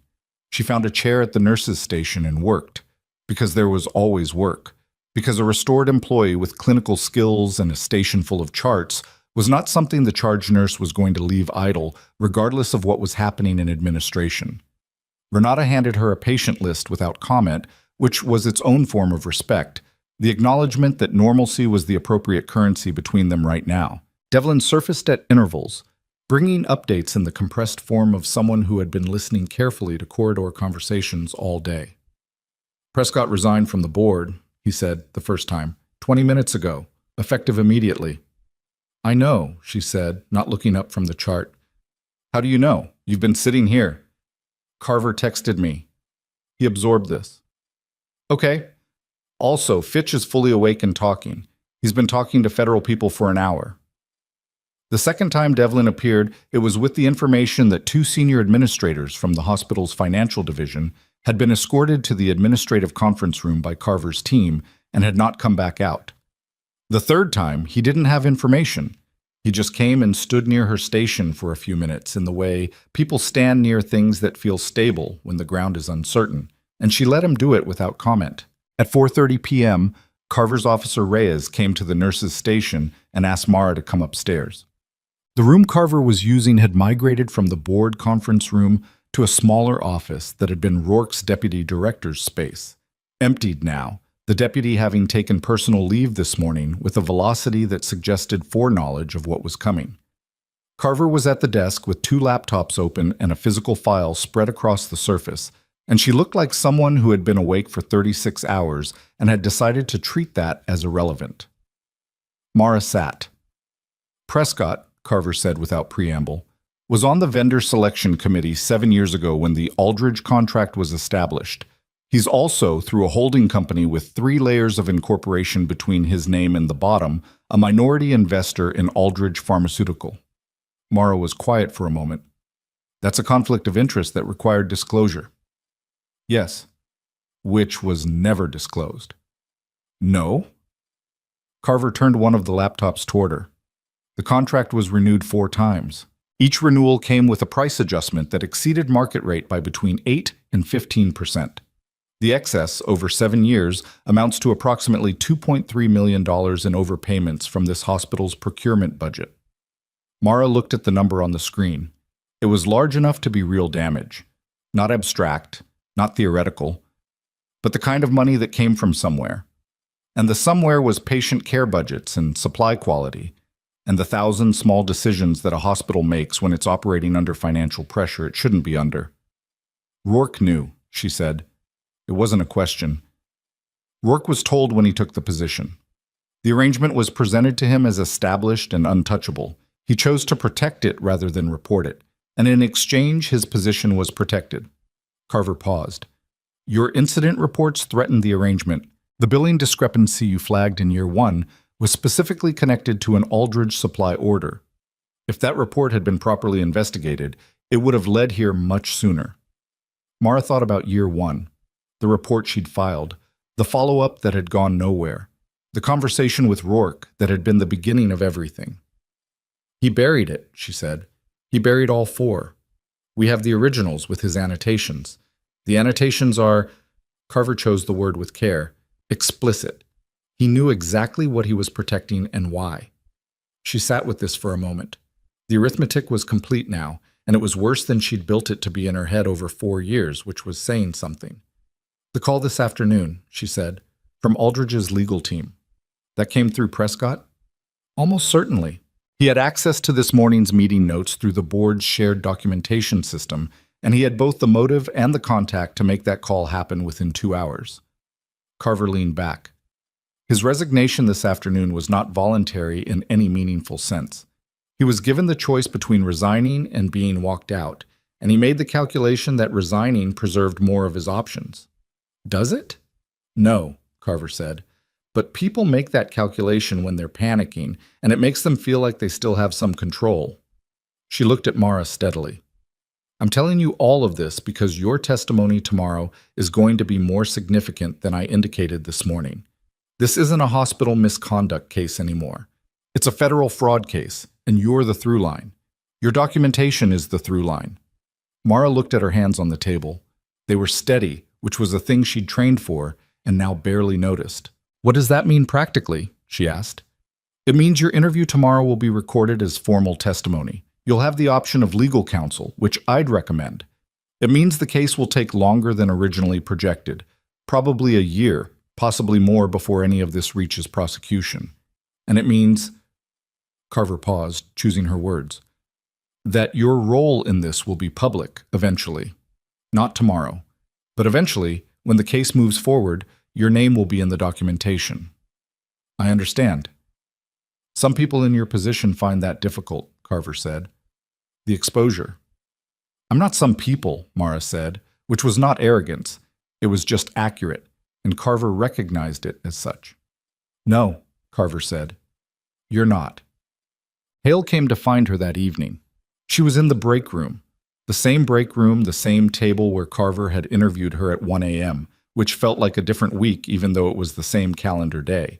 And he stood in the doorway for a moment before coming in, which was not something she'd ever seen him do before.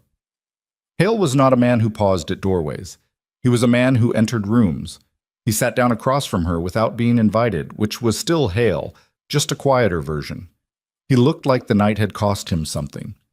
There were shadows under his eyes that weren't just fatigue and a tightness around his mouth that was the physical expression of a man who had been sitting with uncomfortable things and hadn't found a way to set them down yet. The administrative review, he said, It's a formal process. There'll be a hearing. I know. What happened with Fitch last night? He stopped, tried again. I read your nursing notes this morning.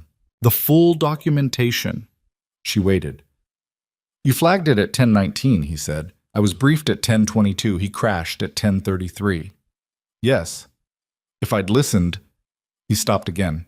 He was a man who was not practiced at this particular conversation, which was part of the problem and also right now part of what made it bearable to be in the room with him. A man who was good at this conversation would have been performing it. Hale was just in it, badly, which was more honest. He's alive, Mara said. The outcome is what it is. That's not, he exhaled. I'm not looking for absolution. I know how that reads. He looked at the table. You were right. You were right, and I dismissed you. And I told myself it was about protocol and scope of practice, and it wasn't. It was about... He stopped. Pride, she said. He looked up. It's not an unusual problem, she said. Not kindly, exactly, but not without some understanding of the thing she was naming. It's just a more expensive one in this environment than in most. He nodded once. Slowly. The hearing is next week. I know. Will you... He hesitated in a way that was visibly difficult for him. Your assessment of what happened last night, your documentation, that's going to be part of the hearing record. It's already part of the record, she said. It was the moment I filed it. He sat with that. Then he stood, because he'd come with something to say and he'd said it imperfectly, and there wasn't more to do here. At the door he stopped, just briefly, not a dramatic pause, but the actual physical process of a man who has one more thing and is deciding whether to say it. You've been right, he said, more than I acknowledged, over the last 4 years, more than once. She looked at him. I know, she said. He left. She sat there for another minute, listening to the hospital move around her.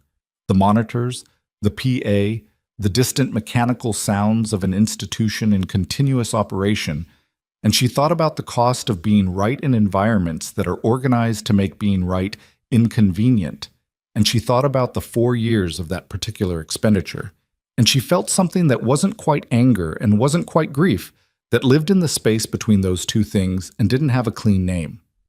Then she finished her coffee and went back to work, because that was what there was to do. The formal public announcement came the following morning. It was not a press conference in the cinematic sense.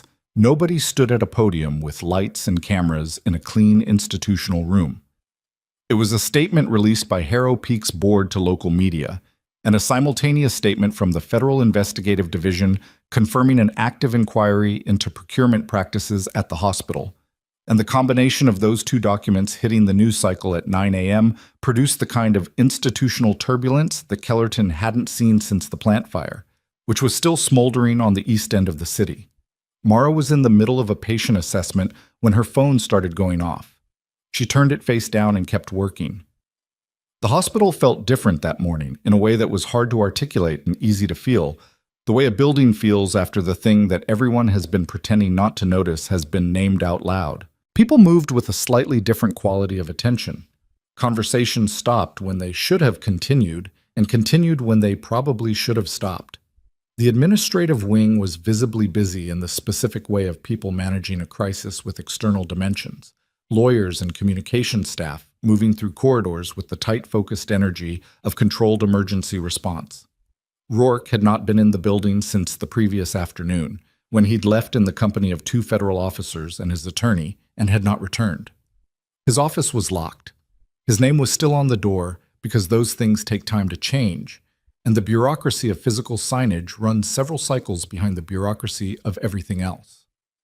The board's interim administrator, Salis, released a separate statement addressed to hospital staff, which Mara read in full during a break. It acknowledged the investigation, confirmed the suspension of Director Rourke and the resignation of board member Prescott, and used the word transparency 11 times in 4 paragraphs, which was a specific kind of overcorrection.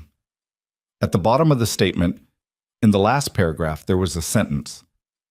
The board also wishes to formally acknowledge the contribution of nursing staff whose documented reporting played a significant role in surfacing these concerns, and whose dedication to patient safety standards remained consistent throughout a period of institutional difficulty. It didn't name her. She noticed that. She turned it over once, decided how she felt about it, and found that what she felt was something close to fine.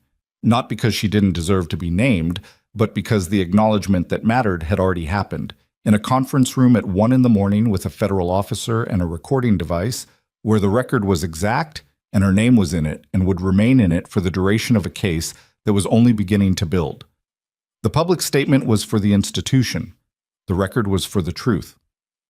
Those were different documents, and she'd always understood which one carried weight. Fitch was moved from the ICU to a step-down unit on Wednesday. Mara was not technically his assigned nurse. The step-down unit had its own staff. But she went up during a break and stood at the doorway of his room, and he saw her and raised his hand in a gesture that was simultaneously a wave and something more. She went in. He looked much better than the last time she'd seen him conscious. Color restored, breathing without visible effort, the IV lines reduced to a single maintenance drip. He had the careful, somewhat depleted look of someone who has been very sick and knows it, but is also starting to believe the worst is past. "I heard what happened," he said. "The night of the explosion, what you did." "I did what the situation required," she said. He looked at her steadily.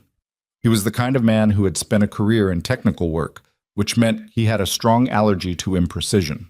The situation required somebody to push back against the attending physician twice, document it with timestamps, and then get fired and come back anyway. "I'm told you did all of that." "The timeline is accurate," she said. "I'd have been in a different situation if you hadn't." He said it without drama, just a factual statement from a man who understood systems and understood what happened when systems failed. "I'm aware of that." She nodded once. "I'm glad you're improving." She was at the door when he said, "Ms. Voss?" She stopped. "The people you were talking to," he said carefully. "The federal people. Is it going to be enough?" She turned back to look at him. He wasn't asking about himself, but that much was clear from the way he asked it. He was asking something larger, about systems and accountability, and whether the machinery that had failed actually got fixed or just reshuffled its components. It was the question she'd been turning over for 4 years. The honest answer was, sometimes, and not always on the timeline you want, and the degree to which it's enough depends on how much documentation there is and how many people are willing to stay in the room, when staying in the room is uncomfortable. "The documentation is solid," she said. "What happens with it depends on what people do with it. That's not fully in my control." He nodded slowly. "But it's in motion." "It's in motion," she said. She went back to her floor. It was Thursday afternoon, 3 days after the explosion, when the investigation produced its first visible structural consequence beyond the suspensions and the resignation. Carver called Mara at 2:15 p.m. "Aldridge Pharmaceuticals' legal team contacted the FID this morning," she said, "to discuss a cooperation agreement." Mara was in the medication room, the phone pressed to her ear. "They're flipping. Their general counsel determined that the individuals who made decisions about the Harrow Peak contract at the executive level were not fully transparent with their own legal team. The legal team's exposure is something they're motivated to limit." A pause. When a company's lawyers are willing to cooperate against the company's executives, the executives tend to find their options narrowing quickly. "Prescott," Mara said, "among others. The cooperation agreement, if finalized, will include documentation of every communication between Aldridge and Harrow Peak administration going back to the original contract, emails, call records, payment authorizations." Carver's voice had the controlled quality of someone delivering information they find professionally satisfying but are trained not to perform. "Rourke's annotations on your incident reports were useful. The Aldridge communication records are going to be definitive." "When?" "Agreement finalization takes a few weeks. Then the evidence package goes to the prosecutor's office. From there, it moves at prosecutorial pace, which is slow," Mara said. "But thorough," Carver said. "Slow and thorough in this case is better than fast." She thought about the 7 years, the 4 years, the incident reports, the patients who had moved through this hospital during that period, some of whom had received care that cost more than it should have, some of whom had been affected by supply decisions that were made with a profit motive that had nothing to do with their well-being. "What about Hale?" she said. "The administrative review is a hospital process. Unless his conduct rises to criminal negligence under state medical law, which is a higher bar than it sounds, he stays in the hospital's jurisdiction." A pause. "His hearing is Tuesday. I'd expect a formal censure and a supervision requirement at minimum. Whether his attending privileges are affected depends on the review board's determination." "He came to talk to me," she said. "I know," Carver said. "It's in the daily summary. I have eyes in that building." Of course she did. Mara filed this away without surprise. "One more thing," Carver said, "and this is separate from the investigation." Her tone shifted slightly. Not unprofessional, but fractionally different. "The unsealing of your service record, the Prentice Operation adjudication. There are people in the military medical community who've been made aware that your record is no longer classified, and some of them have expressed interest in reconnecting." The medication room was very quiet. The refrigerator hummed. Somewhere in the hall outside, a cart went past with the familiar rhythmic squeak of a wheel that needed replacing. "What kind of interest?" Mara said. "Consultation, mostly. Your field experience from the operational periods is genuinely rare. There are training programs, civilian medical partnerships, veteran-to-civilian medical transition frameworks that—" Carver stopped herself. "This is not my lane. I'm just telling you the door is open if you want to know what's on the other side of it." "I'll think about it," Mara said. "Take your time." And then, because Carver was fundamentally not a person who left things ambiguous when she didn't have to, "You've been doing this alone for a long time. You don't have to anymore. That's all I'm saying." The call ended. Mara stood in the medication room for a moment with the phone in her hand. Then she put it in her pocket and pulled the medication cart and went back to her patients, because the afternoon shift had 2 hours left and there were things to do that wouldn't do themselves. The board's formal reinstatement ceremony, if it could be called that, which was generous. It was really just a meeting where several people said things they should have said years ago. Happened Friday morning in the same conference room where Mara had been told her employment was restored in a voicemail. Salas presented the formal documentation.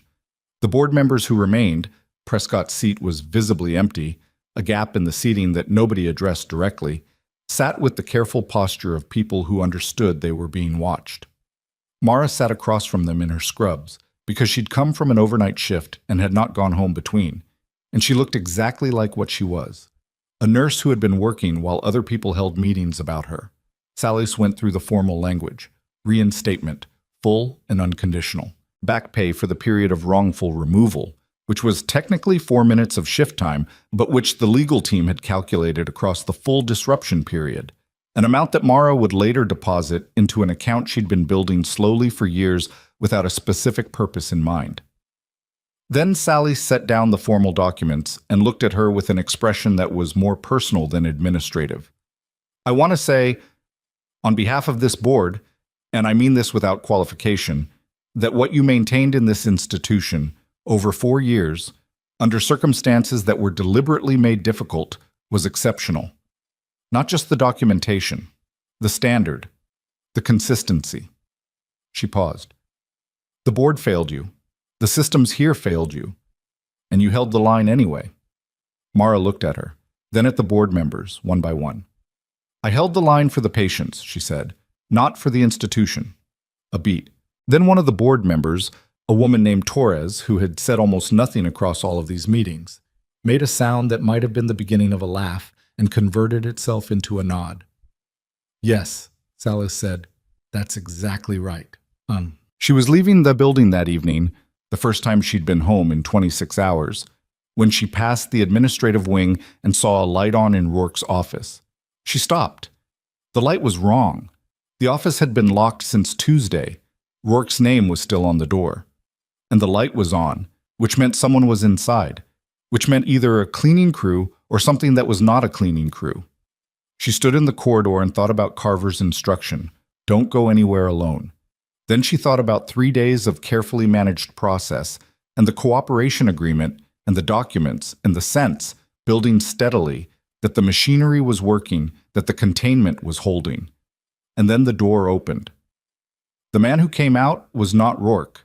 He was younger, late 40s, in a suit that was too good for Kellerton, with the kind of face that processed the sight of her with a neutral expression that was too practiced to be natural. He had a phone in his hand and a lanyard with a hospital visitor badge, and he looked at her for exactly 1 second too long before he said, "Evening," and moved past her toward the elevator. She watched him go. She pulled out her phone and texted Carver. Someone just came out of Rourke's locked office.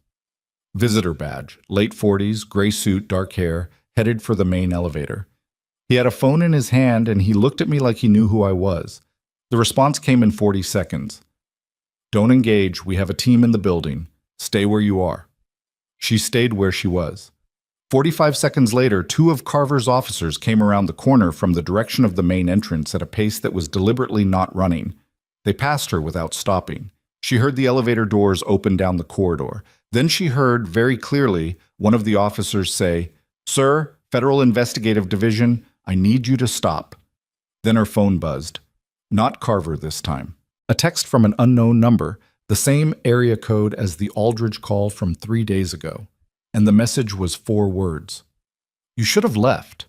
She looked at the text for 3 seconds. Then she screenshotted it, forwarded it to Carver, and put her phone in her pocket. Down the corridor, she could hear the officers managing the situation at the elevator. Voices low and controlled, the specific register of authority that doesn't need to perform itself. She stayed where she was, as instructed, and she felt the particular quality of stillness that comes not from the absence of feeling, but from the decision to not let feeling drive the car. "You should have left." 4 words that were supposed to land as a threat, and had instead landed as a confession, the admission that someone still believed she was the variable that needed managing, not the documentation, not the record, not the 7 years of financial fraud that was now sitting inside a federal cooperation agreement. They had still not understood that removing her at any point in the last 4 years would have changed nothing. The reports were filed.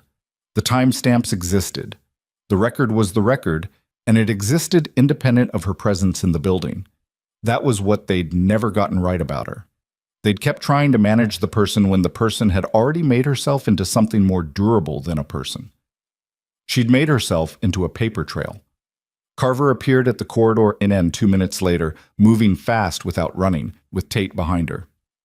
"The man in the suit," Carver said, arriving at Mara's position and pivoting to face back toward the elevator.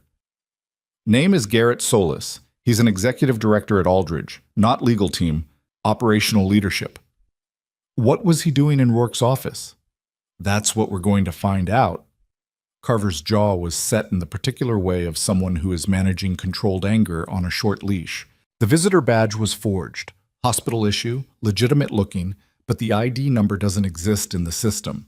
He walked in through the main entrance 40 minutes ago and no one stopped him.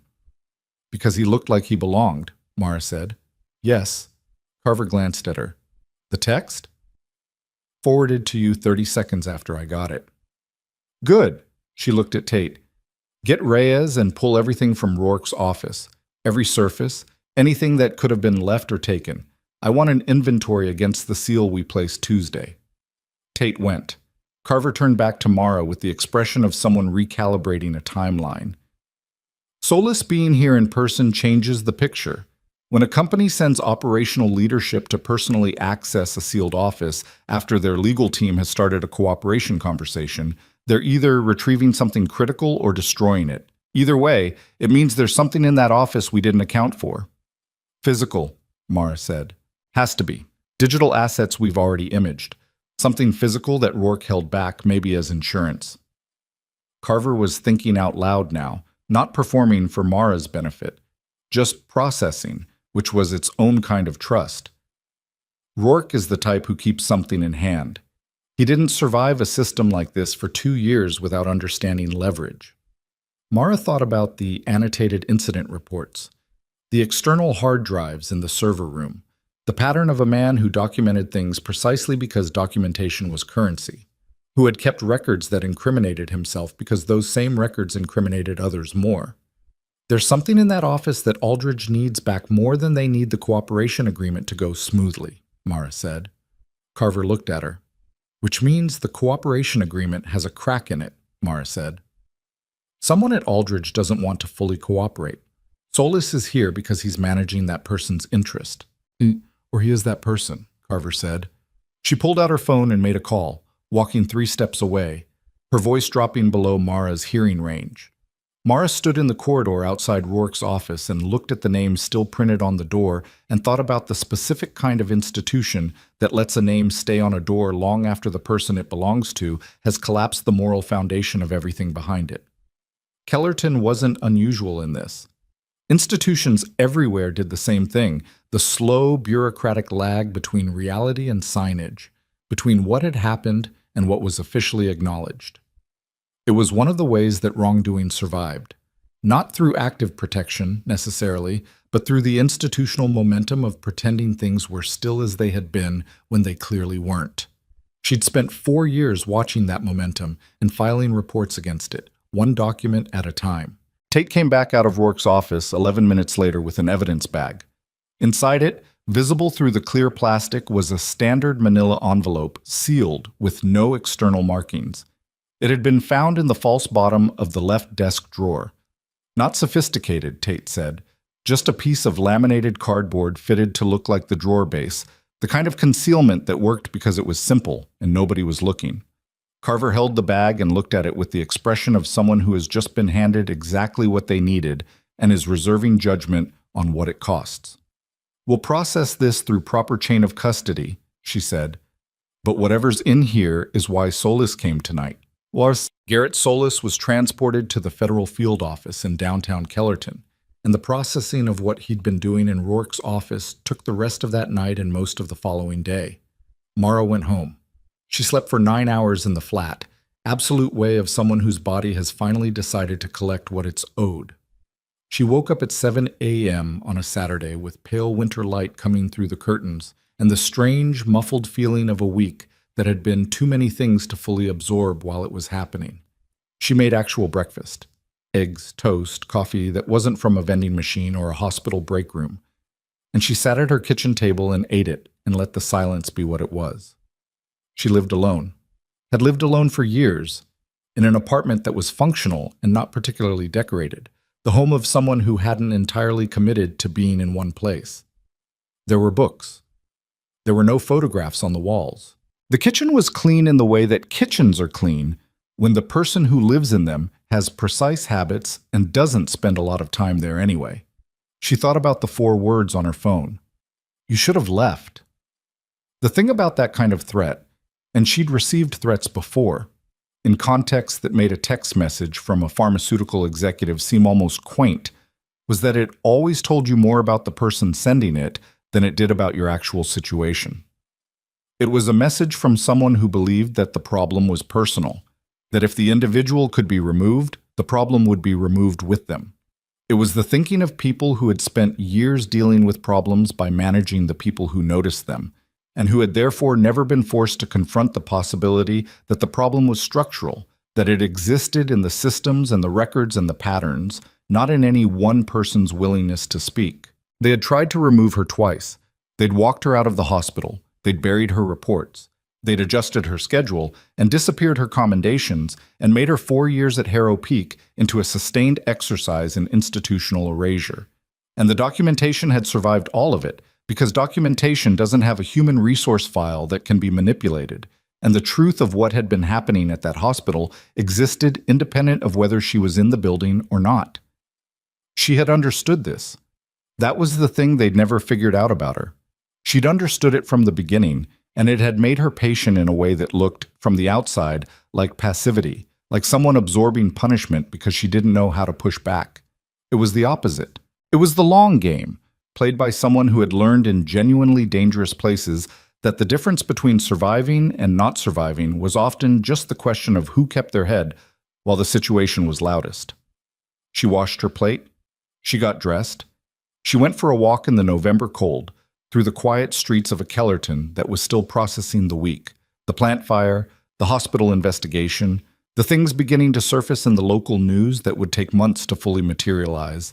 And she walked for an hour without destination, just the simple animal relief of moving through open air. Wow. Carver called on Sunday evening. "The envelope," she said, without preamble. "Tell me." 14 documents. Rourke kept physical copies of the original Aldridge contract negotiations, not the final versions, the negotiation drafts, with handwritten margin notes from multiple parties, including notes in a handwriting we've confirmed belongs to Garrett Solis from 7 years ago, when Solis was a mid-level procurement manager at Aldridge and was the specific person who structured the original terms. A pause. The notes are explicit about the intent, not ambiguous. The language used describes the arrangement in terms that leave no interpretive room. Rourke kept them as insurance, Mara said. He kept them as insurance. And Solis knew he had them. And when the cooperation agreement started forming, Solis panicked because he knew those documents would put him personally at the center of the original fraud, not just the maintenance of it. He came to retrieve them before we found them. Carver's voice had the quality it always had when delivering important information, level, unembellished, letting the facts carry their own weight. He did not retrieve them. What happens to him? He'll be charged separately from Rourke. The original structuring of the fraud is a distinct count from the ongoing concealment, and it carries different exposure. His position in the cooperation agreement is now significantly complicated by the evidence of his direct involvement. A pause. The cooperation agreement itself may not survive this, which means we pursue both Aldridge and its executives through standard prosecution rather than cooperation, which takes longer but tends to produce more complete outcomes. And Rourke? Rourke's attorney has been very active this week. The external hard drive evidence, the annotated incident reports, the documentation from the office envelope. The case against him is not something that's going to resolve quietly. He's looking at federal fraud charges, obstruction, and witness intimidation for your removal on the night of the explosion. His license revocation is a separate process through the state medical board, but it's been initiated. Carver paused. He won't be practicing hospital administration again. The criminal process, that's the prosecutor's territory. But the civil and professional consequences are already in motion. Mara absorbed this. Outside her apartment window, the Kellerton evening was dark and cold, the kind of November night that arrived early and stayed. "Prescott?" she said. "Securities fraud for failing to disclose the investment conflict. State bar complaint for his handling of board fiduciary duties. He'll have his own process." A pause. "These things take the time they take. I want to be honest with you about that." "I know," Mara said. "I've known that from the beginning." "I know you have." Carver's voice shifted marginally. Still professional, but with something underneath it that was closer to direct. "I've been doing this for 19 years. The cases that actually hold together, the ones that produce real consequences, and not just reshuffled institutions, they always start with someone who kept records accurately, for the right reasons, over a long enough period that the pattern becomes undeniable. That's a rarer thing than it should be." She stopped. "I'm telling you that because it's true, not because you need to hear it." "I know," Mara said again, "but thank you anyway." The call ended. She sat for a while in the quiet of her apartment, with the Sunday evening settling around her, and she thought about what the next months were going to look like. The depositions, the testimony, the slow institutional grind of consequences catching up to decisions that had been made years before she arrived at Harrow Peak. It would not be clean. There would be delays and legal maneuvering and moments where the outcome felt uncertain, because that was how these things went, and anyone who told you otherwise had not been through one. But the documents existed. The record was complete. And she had been through genuinely uncertain things in her life, things where the margin between outcome A and outcome B was measured in seconds, and the documentation was whatever she could carry in her memory because there was no time for anything else. This, by comparison, was just time. Hale's administrative review was on Tuesday of the following week. She attended as a witness. Her documentation was part of the record, and the review board had asked her to speak to the specific events of the night of the explosion. She sat in front of the 3-person review panel in the hospital's formal conference room and answered their questions in the same flat, accurate way she answered everything, and she did not editorialize, and she did not minimize, and she did not perform. Hale was present. He sat across the room with his attorney, and he looked at the table for most of it, which was not the posture she associated with him. He'd always been a man who looked at rooms, who occupied space with the specific confidence of someone who believed the room belonged to him by professional right. The person sitting across the room now was the same man, but the room had changed around him, and he hadn't fully caught up to the new geography. When she was done testifying, the review board chair, a physician from an outside institution brought in to ensure impartiality, asked her one question that wasn't strictly about the events. "In your professional assessment," the chair said, "does Dr. Hale represent an ongoing risk to patient safety?" She thought about Fitch. She thought about the 11 minutes and the crash cart and the controlled panic of physicians who hadn't listened to the warning they'd been given. She thought about Hale standing in the corridor afterward with the specific look of a man who had just understood something he should have understood before. She thought about what the honest answer was. "I think Dr. Hale is a skilled physician with a specific and documented pattern of dismissing nursing assessments that interfere with his clinical assumptions," she said. "Whether that pattern represents an ongoing risk depends entirely on whether the review process produces accountability that changes the pattern. If it does, he's a capable physician. If it doesn't, the next patient in Gerald Fitch's position may not have the same outcome." The chair wrote something down. Hale looked up from the table. He met her eyes, and what was in his expression was complicated and not entirely comfortable. Not quite gratitude, not quite resentment, something in between that hadn't resolved itself into either. She held the look for a moment. Then she stood and left the room because she'd said what needed to be said, and there wasn't more that her presence could contribute. The review panel issued its findings 4 days later. Formal censure, entered permanently into Hale's professional record. Mandatory structured supervision for 12 months, with quarterly review of his conduct in collaborative clinical situations. Required completion of a multidisciplinary team communication training program. The name was bureaucratic, but the substance was, learn to actually listen to the people working with you, or lose the privilege of practicing here. He kept his privileges. She'd expected that, and she didn't find herself bothered by it, which surprised her slightly. The outcome wasn't the exoneration she might have wanted in a simpler story. Hale still had his attending position, still walked the halls of Harrow Peak, but the censure was real, and the supervision was real, and the pattern was now documented in a way that made the next dismissal carry formal weight it hadn't carried before. That wasn't nothing. In a complicated institution, in a complicated world, that was actually something.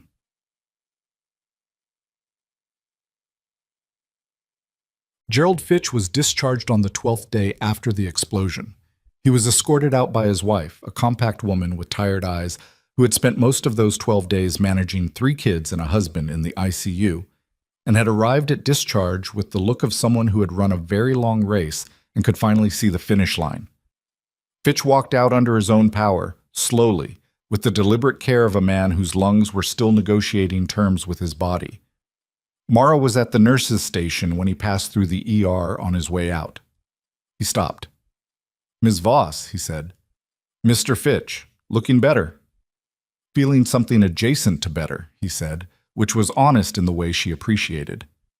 He looked at her for a moment with the focused attention of a man who wanted to say something specific and was choosing the words carefully.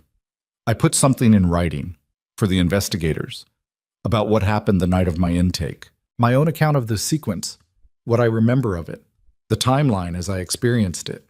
He paused.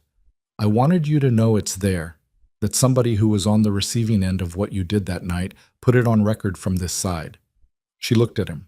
Something in her chest did a quiet thing that she didn't entirely have language for. "Thank you," she said. His wife touched his arm. He nodded at Mara once, a complete gesture, a closed circuit, and walked out through the ambulance bay doors, and the November air came briefly through, cold and carrying the last faint trace of smoke that had almost entirely cleared from the eastern sky. The formal recognition came 6 weeks later, and it arrived the way important things often do. Not in the form you'd imagined, not with the ceremony you might have constructed in the back of your head, but in something more specific and more real. The Massachusetts Department of Public Health, in conjunction with the federal investigation, issued a formal citation acknowledging the role of nursing documentation in surfacing the Harrow Peak fraud case. The citation was precise in its language, not flowery, not performed.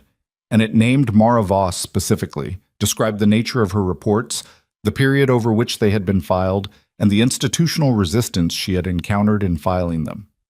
The hospital's board read it into the official record at their next public meeting. The local news covered it, not extensively. Kellerton was a mid-sized city with a lot of news competing for space in a week that also featured ongoing coverage of the plant fire investigation, the criminal charges against Rourke and Solis, and the political fallout from Prescott's resignation. Her name appeared in 2 paragraphs of the coverage, factual and accurate. She read them once and didn't read them again. The thing that mattered more than the citation was quieter and happened in stages. A nurse from the overnight team, a woman named Bridget, who Mara had worked alongside for 3 years without exchanging more than operational conversation, stopped her in the corridor one morning and said, "I filed a report last week about a supply discrepancy. First time I've done it and actually believed it would go somewhere." She said it simply, without drama, and kept walking. Devlin stopped by the nurses' station one afternoon with 2 coffees, set one in front of her without being asked, and said, "I've been thinking about applying for a fellowship in emergency medicine, the trauma-specific one at Whitmore." He paused. "You made me think differently about what emergency care is supposed to look like." "I don't know if I ever said that." "You didn't," she said. "But thank you." "I'm saying it now," he said, and went back to his rounds, and she drank the coffee, which was good, better than the stuff she usually made. A younger nurse named Anisha, 24 years old and 7 months out of her program, knocked on the break room door one evening and asked if she could ask Mara something. She came in and sat down with the careful posture of someone who has prepared what they want to say. "When you filed those reports," Anisha said, "and nothing happened, like, for years, nothing happened. How did you keep doing it?" Mara looked at her. It was a real question from a young person at the beginning of a career in which she would face many versions of this same choice, and it deserved a real answer. "Because the alternative is worse," Mara said. "Not getting caught without a report. That's not the alternative, I mean. The alternative is becoming someone who sees something wrong and decides it's not worth the trouble. That's a change you don't always notice happening, and it's hard to come back from." Anisha was quiet. "It wasn't abstract for me," Mara said. "I'd been in situations where the difference between documentation and no documentation was whether someone survived. Once you've seen that, it's hard to believe the paperwork is optional." She paused. "But I also want to be honest. It costs me things. The 4 years here cost me things. I don't want to make it sound easy because it wasn't. I just decided early that the cost of not doing it was higher." Anisha sat with this for a moment. Then she nodded slowly, like something was settling into place. "Okay," she said. "Okay," Mara said. Anisha left, and Mara sat alone in the break room for a few minutes, and she thought about what she'd said and found that she believed all of it, which was not something she could have guaranteed beforehand. Beliefs that you haven't tested under real conditions are just positions. She'd tested this one. It had held. The call from the Military Medical Transition Partnership came on a Tuesday in December, 5 weeks after Carver had first mentioned the door being open. The woman who called was a colonel named Vasquez, who ran a civilian military medical integration program and spoke about it with the focused efficiency of someone who had long ago stopped needing to justify its importance because the work justified itself. She explained what the program did: supporting veterans entering civilian medicine, developing emergency response protocols that incorporated battlefield medical experience, training civilian ER staff in mass casualty management, drawn from actual operational practice rather than theory. "We've been aware of your service record since the unsealing," Vasquez said.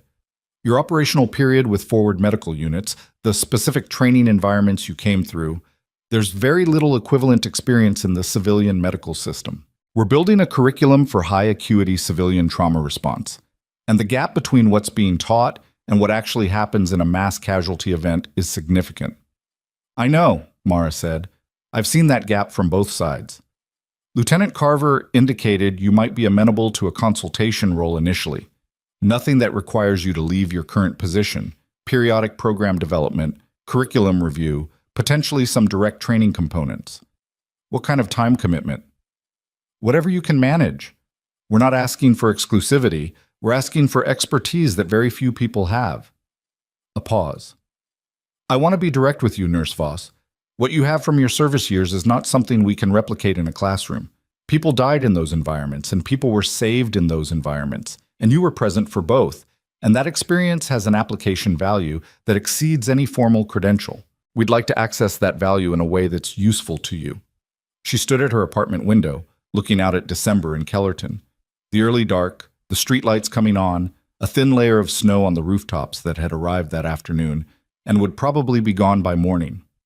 She thought about the forward operating position she'd worked in during the Prentice operation's earlier phases, before the intelligence failures, before everything collapsed.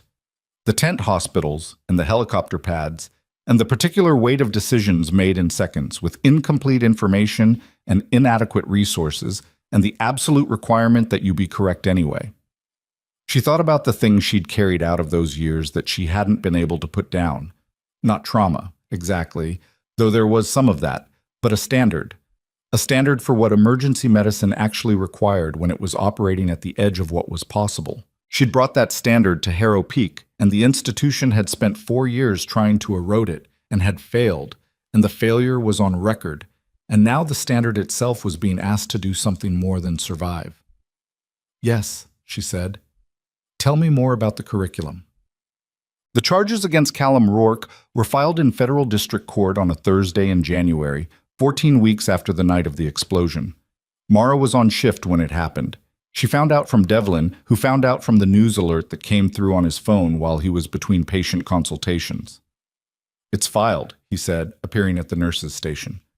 Federal fraud, obstruction of a federal investigation, and he looked at his phone. Retaliation against a protected reporter. That last one is specifically about your removal on the night of the explosion. She finished the medication dosage she was calculating, confirmed it, initialed the chart. Okay, she said. That's it? Okay? She looked up at him. He was 26 years old, and in the months since the explosion, he had grown something. Not into a different person, but into a fuller version of the person he already was. He'd submitted the fellowship application. He'd started filing his own incident reports with the methodical care of someone who had been shown that they mattered. He'd become, in the quiet way that people become things, a physician who was going to be genuinely good at this. What would you like me to say? She said. I don't know. Something. She thought about it honestly. Rourke's charging documents, the legal machinery of federal prosecution, this was not the moment she'd been building toward, not consciously. She hadn't been building toward a moment. She'd been building a record, one accurate document at a time, because that was what the situation required and because the standard she'd brought out of her service years didn't permit anything less. The charges were a consequence of that, not a destination. It's not finished, she said. The charges are filed. The trial will take time. The sentences, if there are sentences, come later. And then there's still Aldridge and still Solis, and still the 7 years of patients who moved through this hospital under a procurement system that was bleeding their care budget for someone else's profit. She paused. But it's in motion. It's fully in motion, and the documentation holds, and that's what I actually worked for. The rest is the legal system's job. Devlin looked at her for a long moment. You know what the weird thing is? He said. You're the most unimpressed person in this building by what just happened, and you're the one it most directly affects. I'm not unimpressed, she said. I'm just not surprised. There's a difference. She went back to her charts. Harrow Peak hired a new director in February. His name was Dr. Marcus Osei, and he came from a hospital system in Vermont with a reputation for institutional transparency that was, by all accounts, earned rather than performed. He was 51, direct, and had the specific quality of leadership that doesn't require a room to go quiet when he enters it, but that consistently produces people who do their jobs well because they feel seen rather than surveilled. His first week, he walked every floor of the hospital without an administrative entourage. He introduced himself to staff by first name. On Thursday of that first week, he came to the nurses' station on the ER floor and found Mara behind the desk and introduced himself. I know who you are, she said, which was true, and was not meant as either flattery or suspicion. I know who you are too, he said. The incident report documentation. He didn't dress it up. The board gave me your complete file when I took the position. I read it over 2 days. He paused. I wanted to ask you something directly. Go ahead. Is there anything here, systems, practices, structural patterns, that you flagged over the last 4 years that still hasn't been addressed? She looked at him. It was the question she'd been waiting 4 years for someone in his position to ask, and the fact that it arrived in her 6th week under new leadership, without ceremony, at the nurses' station during a Thursday afternoon shift, was exactly the kind of thing that made her believe it was genuine rather than performed. Yes, she said. Several things. I'd like to hear them, he said. Not today. I know you're mid-shift, but this week, whenever works for you. Thursday afternoon, I have a gap between 2 and 4. I'll be in my office, he said, and walked back toward the administrative wing. And she watched him go with the specific feeling of someone who has been pushing against a wall for a long time and has just felt the wall move. Not collapse, not vanish. Move. Just slightly. Just enough. That was how it actually worked, she knew. Not in cinematic reversals, not in the satisfying completeness of a story told in 5 acts where the villain fell publicly and the hero was restored in a single scene. It worked in the Thursday afternoon meetings, and the filed reports, and the curriculum drafts, and the young nurses who asked real questions, and the young residents who filed their own incident reports because they'd watched someone else prove the practice mattered. It worked slowly, and it worked because someone had decided it was going to work, and had kept deciding that every single day for as long as the decision needed to be made. She drove to the plant site one Sunday afternoon in March, 4 months after the explosion. The Kellerton Industrial Corridor had been partially reopened. The investigation was ongoing, but some of the adjacent facilities had cleared safety review and resumed limited operations. The Kellerton chemical plant itself was still fenced, still dark, awaiting the findings of the industrial safety inquiry that would determine whether it would be rebuilt or permanently shuttered. She didn't go to the fence. She parked at the edge of the access road and sat in her car and looked at the cleared landscape where the plant had partially collapsed, the winter into early spring light flat and pale over the debris area. She thought about the 43 patients from the night of the explosion. She'd tracked most of them through their discharge records. She'd had access as their nurse, and she'd read each one with the thoroughness she applied to all clinical information. Marcus Sorrell, discharged on day 3, doing well by his own account. He'd texted the hospital's patient feedback system to specifically mention her name, which had apparently created a minor administrative confusion since her employment status at the time of that shift was technically disputed. Gerald Fitch, who had gone back to his federal contractor work on modified duty and who had submitted the written statement Carver's case file. The others, the ones who had made it and the 2 who hadn't, whose records she'd read with the gravity they deserved, and whose outcomes she'd carried quietly as part of the weight of that night. She'd been trained in a context where the weight of outcomes was supposed to be distributed, processed, managed, not carried alone indefinitely. She'd never been very good at the distribution part. She was better at carrying. It was a flaw, or close enough to one, and she knew it. She sat with the late winter landscape and let the weight be what it was for a few minutes, not performing either strength or grief, just acknowledging the full cost of the thing, which included the night of the explosion and the 4 years before it and the 6 years before that were now unsealed and visible again in a service record that a federal agent had read into an interview file. She'd been a different version of herself in those operational years. Not better or worse, different.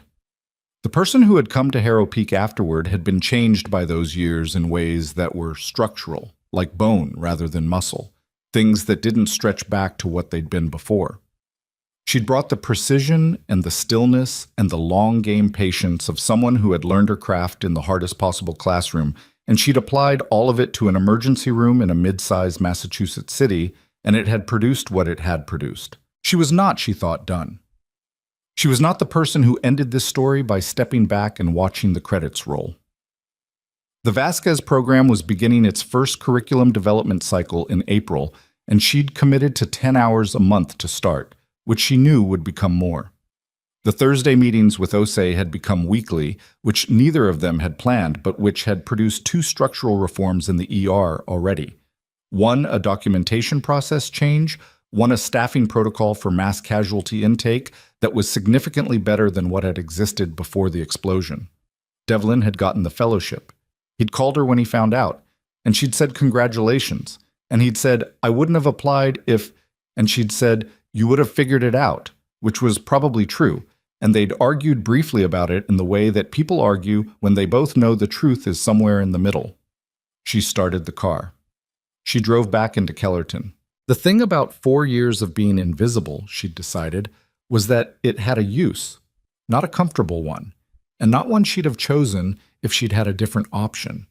But the invisibility had given her access to the full shape of the problem in a way that visibility might not have. She'd seen the institution's machinery operate without the self-consciousness it would have displayed if it had known it was being watched. She'd seen Rourke and Hale and Prescott function without their public faces on, and the documentation she'd built had the authority of something assembled by someone the system didn't think it needed to perform for. That was over now. She wasn't invisible anymore, and the invisibility had done its work, and the record stood. But the lesson of it, the actual lesson, not the simplified version that made a cleaner story, was not that one person could fix a broken institution through sheer persistence. The lesson was that accuracy was durable in a way that power wasn't.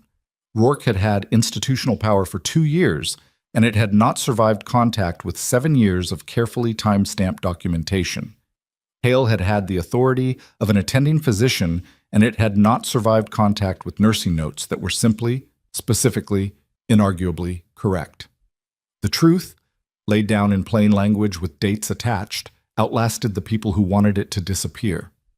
That was what she'd learned in the hardest years of her service, and it was what she'd proven in 4 years of a different kind of service, and it was what she was trying now to make transmissible, to pass forward to Anisha and Devlin and the nurses who were starting to file their own reports, to the veterans entering civilian medicine who didn't yet know that the precision they'd built in the field had a life here too.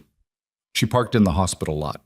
She went in through the main entrance. She put on her badge, her name, her position, unambiguous and on record, and she walked into the ER for the afternoon shift, and the department moved around her with its constant, purposeful noise, and she moved through it the way she always had, present, accurate, still, and no longer needing to be invisible to be real.